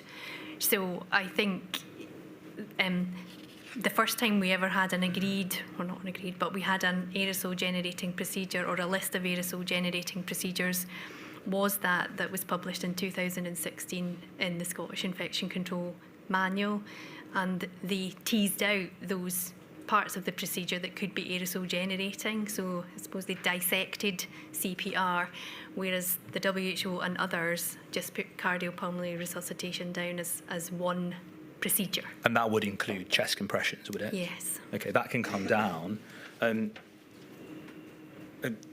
Just to summarise, this issue, as I said, it caused some controversy. There was a statement that was put out by, I believe, the Resuscitation Council, and they essentially said that their guidance, contrary to national guidance, was that you should wear a respirator and respiratory protective equipment when doing chest compressions and CPR in its entirety. Can you recognise that the conflicting guidance between the bodies and the national guidance was an area that was unhelpful and perhaps damaged trust in guidance from healthcare workers? Yes. But as I say, I think Public Health England, as I recall, then put out a statement on the back of it, then giving local determination. And I do recall that UK Resuscitation Council did reply saying that was a helpful thing for Public Health England to have done. Can I ask you about the way in which the cell approached evidence generally and emerging evidence about COVID-19 being transmitted through various different modes?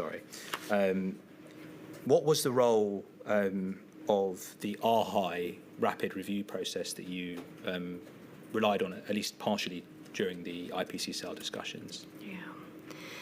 Yeah. So Scotland had a national infection prevention and control manual, and that manual was underpinned by evidence reviews on standard infection control precautions and the basics of transmission-based precautions. So they had a well-established scientific evidence base for the manual in Scotland. So that provided a really good foundation for what was then the pandemic flu guidance for 2019 and was the document that we adapted. Because Scotland had that infrastructure, it was helpful to the cell because we did not have that structure in England. Initially, when I first came into post in April 2020, that structure wasn't in place. And Wales they had adopted Scotland's manual, and Northern Ireland had something slightly different. So Scotland were in a good position to support us with some rapid reviews. It wasn't the only place that we were taking evidence from, so see, they had the mechanism and the structure in place to do that.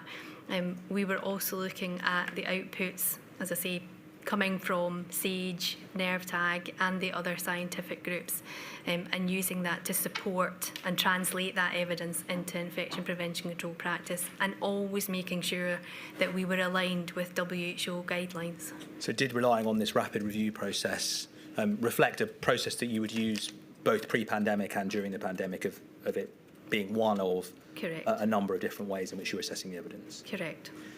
Do you recall a specific meeting of the UK IPC cell which took place on the 22nd of December 2020? And a discussion at that meeting about potentially extending the use of FFP3 masks that wasn't ultimately proceeded with, I think that's right, isn't it? Can we, just as a starting point, can we in fact go to INQ 303982444. I want to actually go to page 3 of this, if that's okay.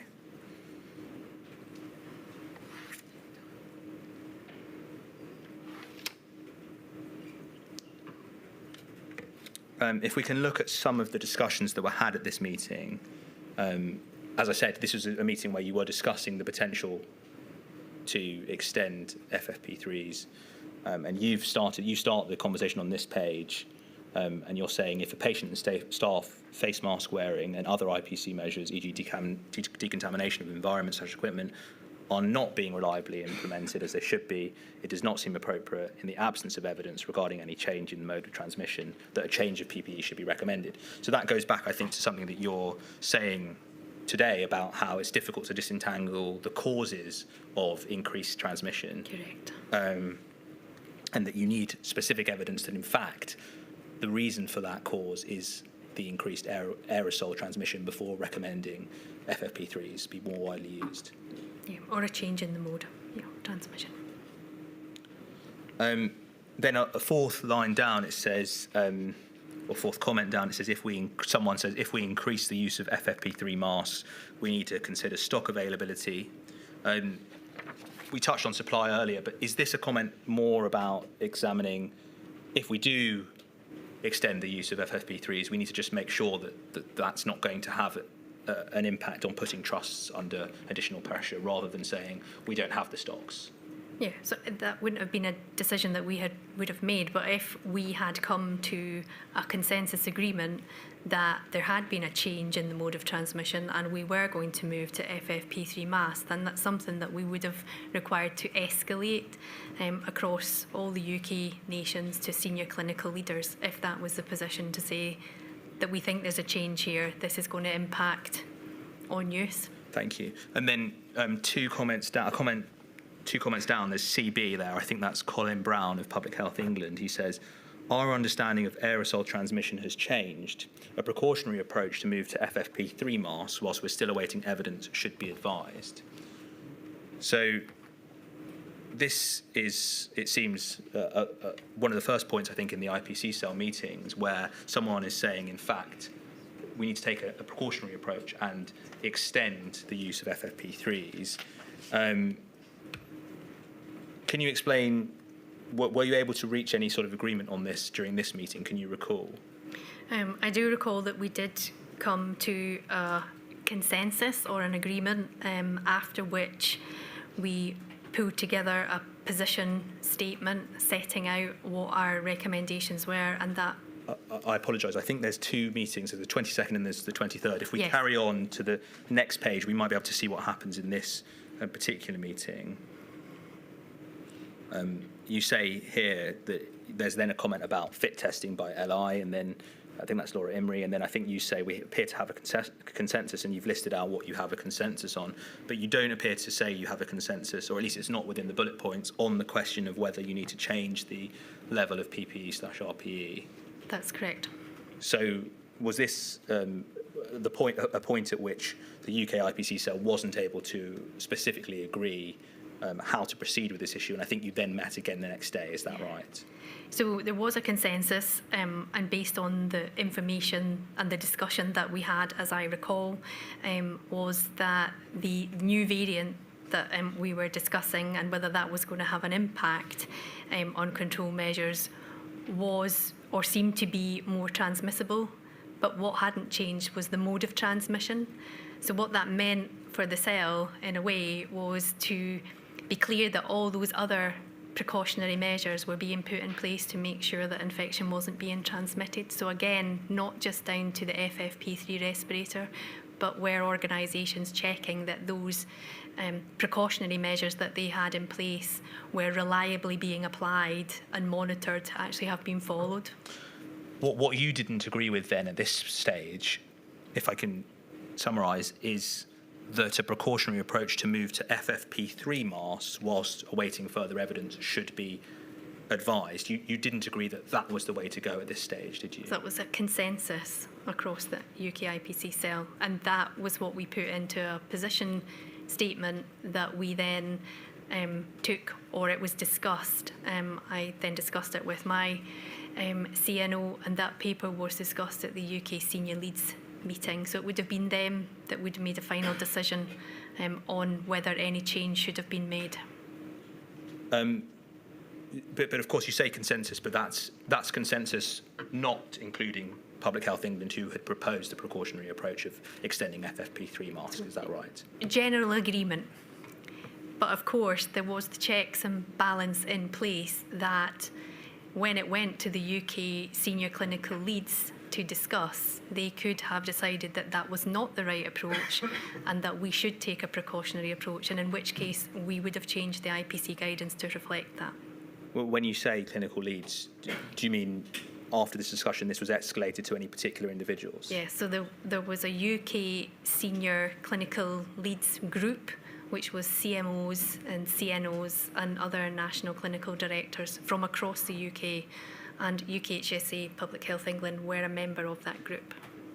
And then I think, do you remember if this happened, the escalation, after this meeting or after the next meeting? Because I want to go to the next meeting that happened the next day, and that's INQ 30398-242.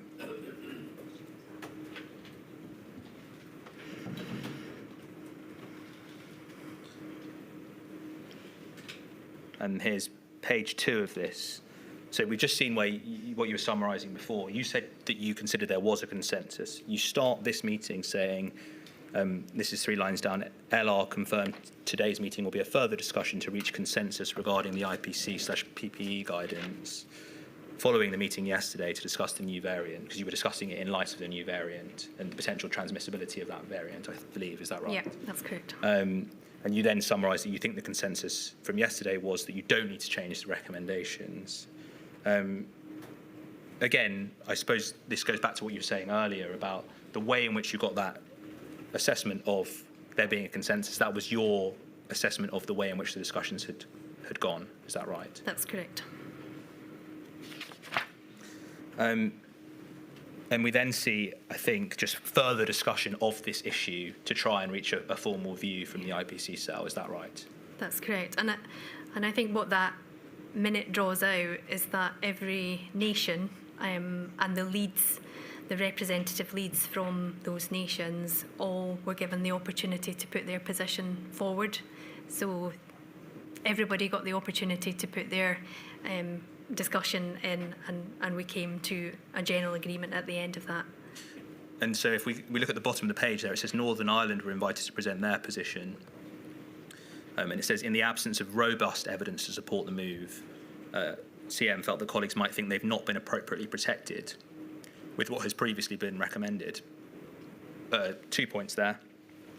Again, does this not come back to the issue of requiring robust evidence to justify a change in a way that perhaps wasn't the case earlier on in the pandemic for other modes of transmission? I can speculate as to what was meant by someone else. CM Okay. meant by What about the sorry. fact that colleagues might have thought that they might not be protected with what had previously been recommended? Do you think that influenced the way, was the fear that colleagues might have thought they weren't protected influential in terms of any decision making you made? Absolutely not. And I come back to there was checks and balances in place, and that if our UK senior clinical leaders had thought, or Public Health England UK HSE had thought that the guidance that was drafted out in the document was incorrect, then I'm sure that they would have made us aware of that. If we can just continue through some of these comments, we can see there's more discussion. PHE are invited to present their position, and they then continue to say they're recommending FFP3s in all medium/high risk pathways, irrespective of AGP. So they're continuing to make that statement. To summarise, in essence, the cell doesn't agree with that decision, and the consensus you then take is that everyone else, I think, except predominantly PHE, considers that that shouldn't be the case. Is that right? So there was general agreement. There was a paper produced which was discussed at the UK IPC Senior Leads group, and the decision was made there. The way in which this was resolved, though, was that that the IPC cell didn't endorse the PHE position, did it? I don't think it was about endorsement. We had a discussion, and the consensus agreement, the broad agreement, was that we didn't need to, the mode of transmission had not changed, and therefore we weren't going to recommend the use of FFP3 respirators more broadly than what was already stated in the guidance. But what we did do was strengthen some of the information round about risk assessments and pointing to the other precautionary measures to make sure that they were being robustly implemented. Ultimately, did Public Health England, despite their position in this cell meeting where they're pushing for, to put it in colloquial terms, a move for FFP3 masks to be used more widely, did they ultimately still publish the guidance that was proposed as a result of the consensus? That's correct. So they didn't decide to take a different view and perhaps overrule the IPC cell, but your view is they could have done if they wanted to? Correct. Okay.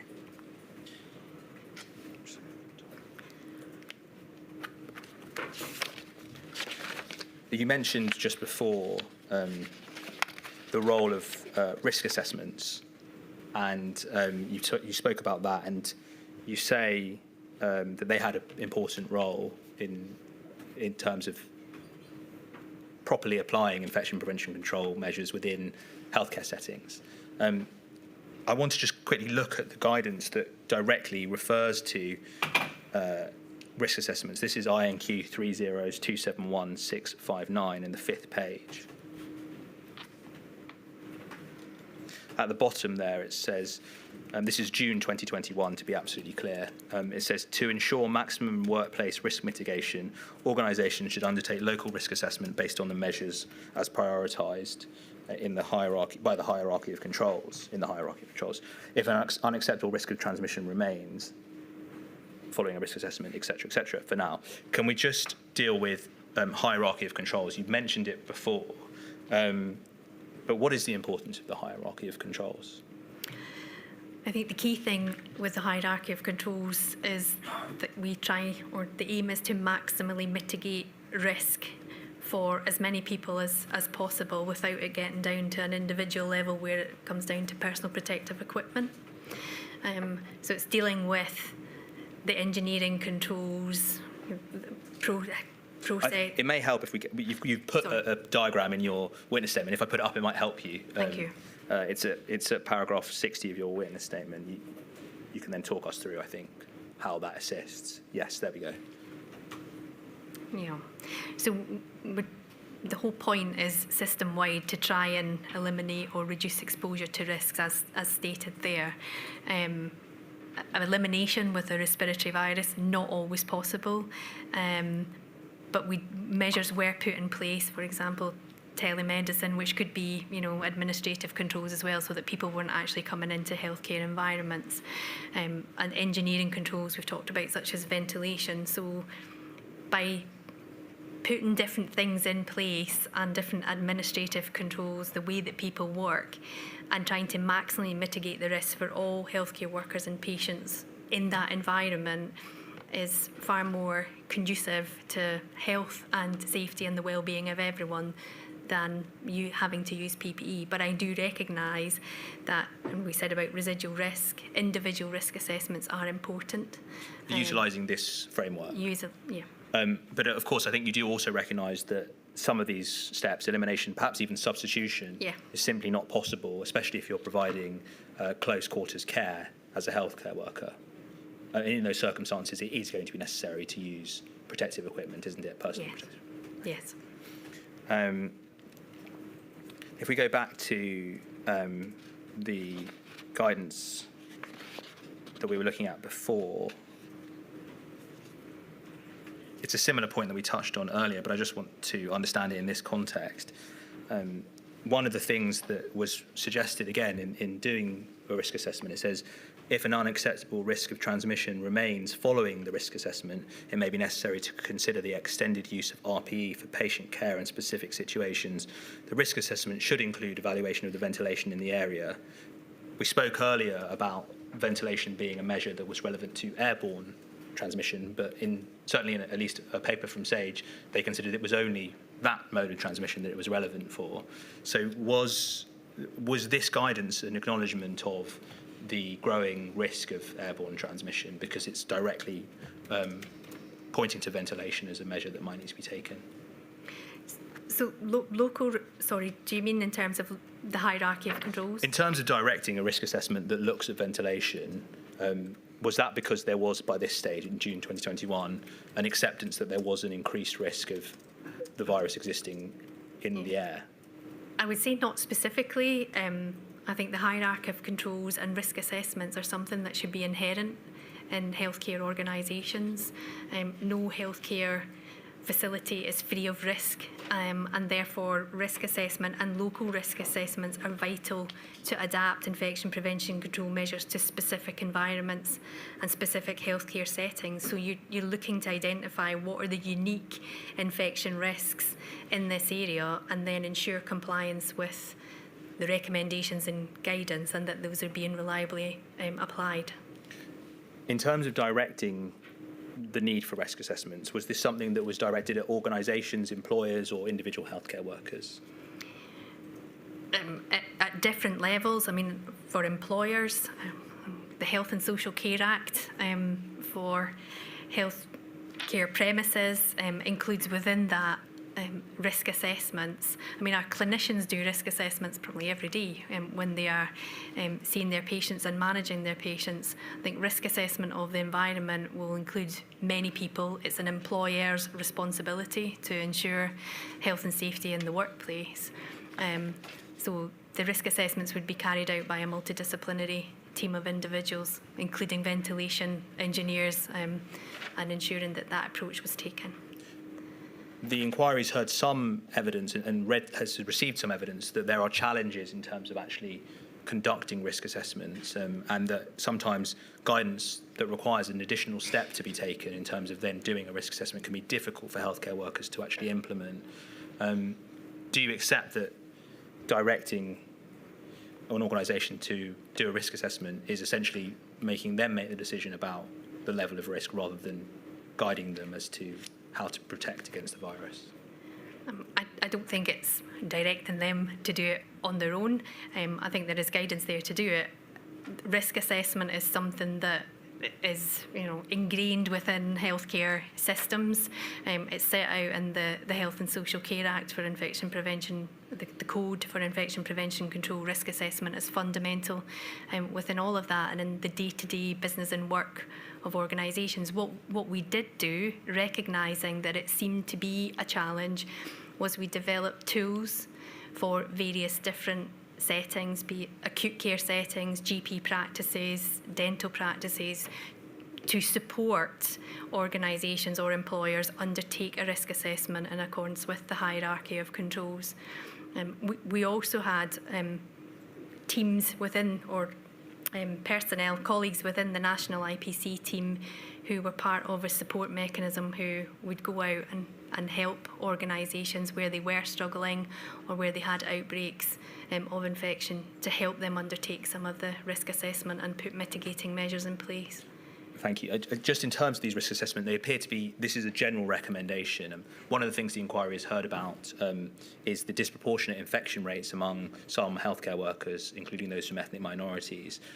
This wasn't a particular risk assessment that was specific to them or those were particular workers or any particular workers, was it? It was a general risk assessment. A general risk assessment. And the IPC cell did it delve into providing specific advice about how to account for specific inequalities or anything like that? That wasn't the remit of the IPC cell, was it? No, but we did, with the guidance, what we did do was a complete inequality, diversity impact assessment, an EHIA, Equality Health Impact Assessment, for the guidance initially, and then we would review that when we were updating the guidance documents. Thank you. I think that might be an appropriate time. Certainly, I should return at 3:30. All rise.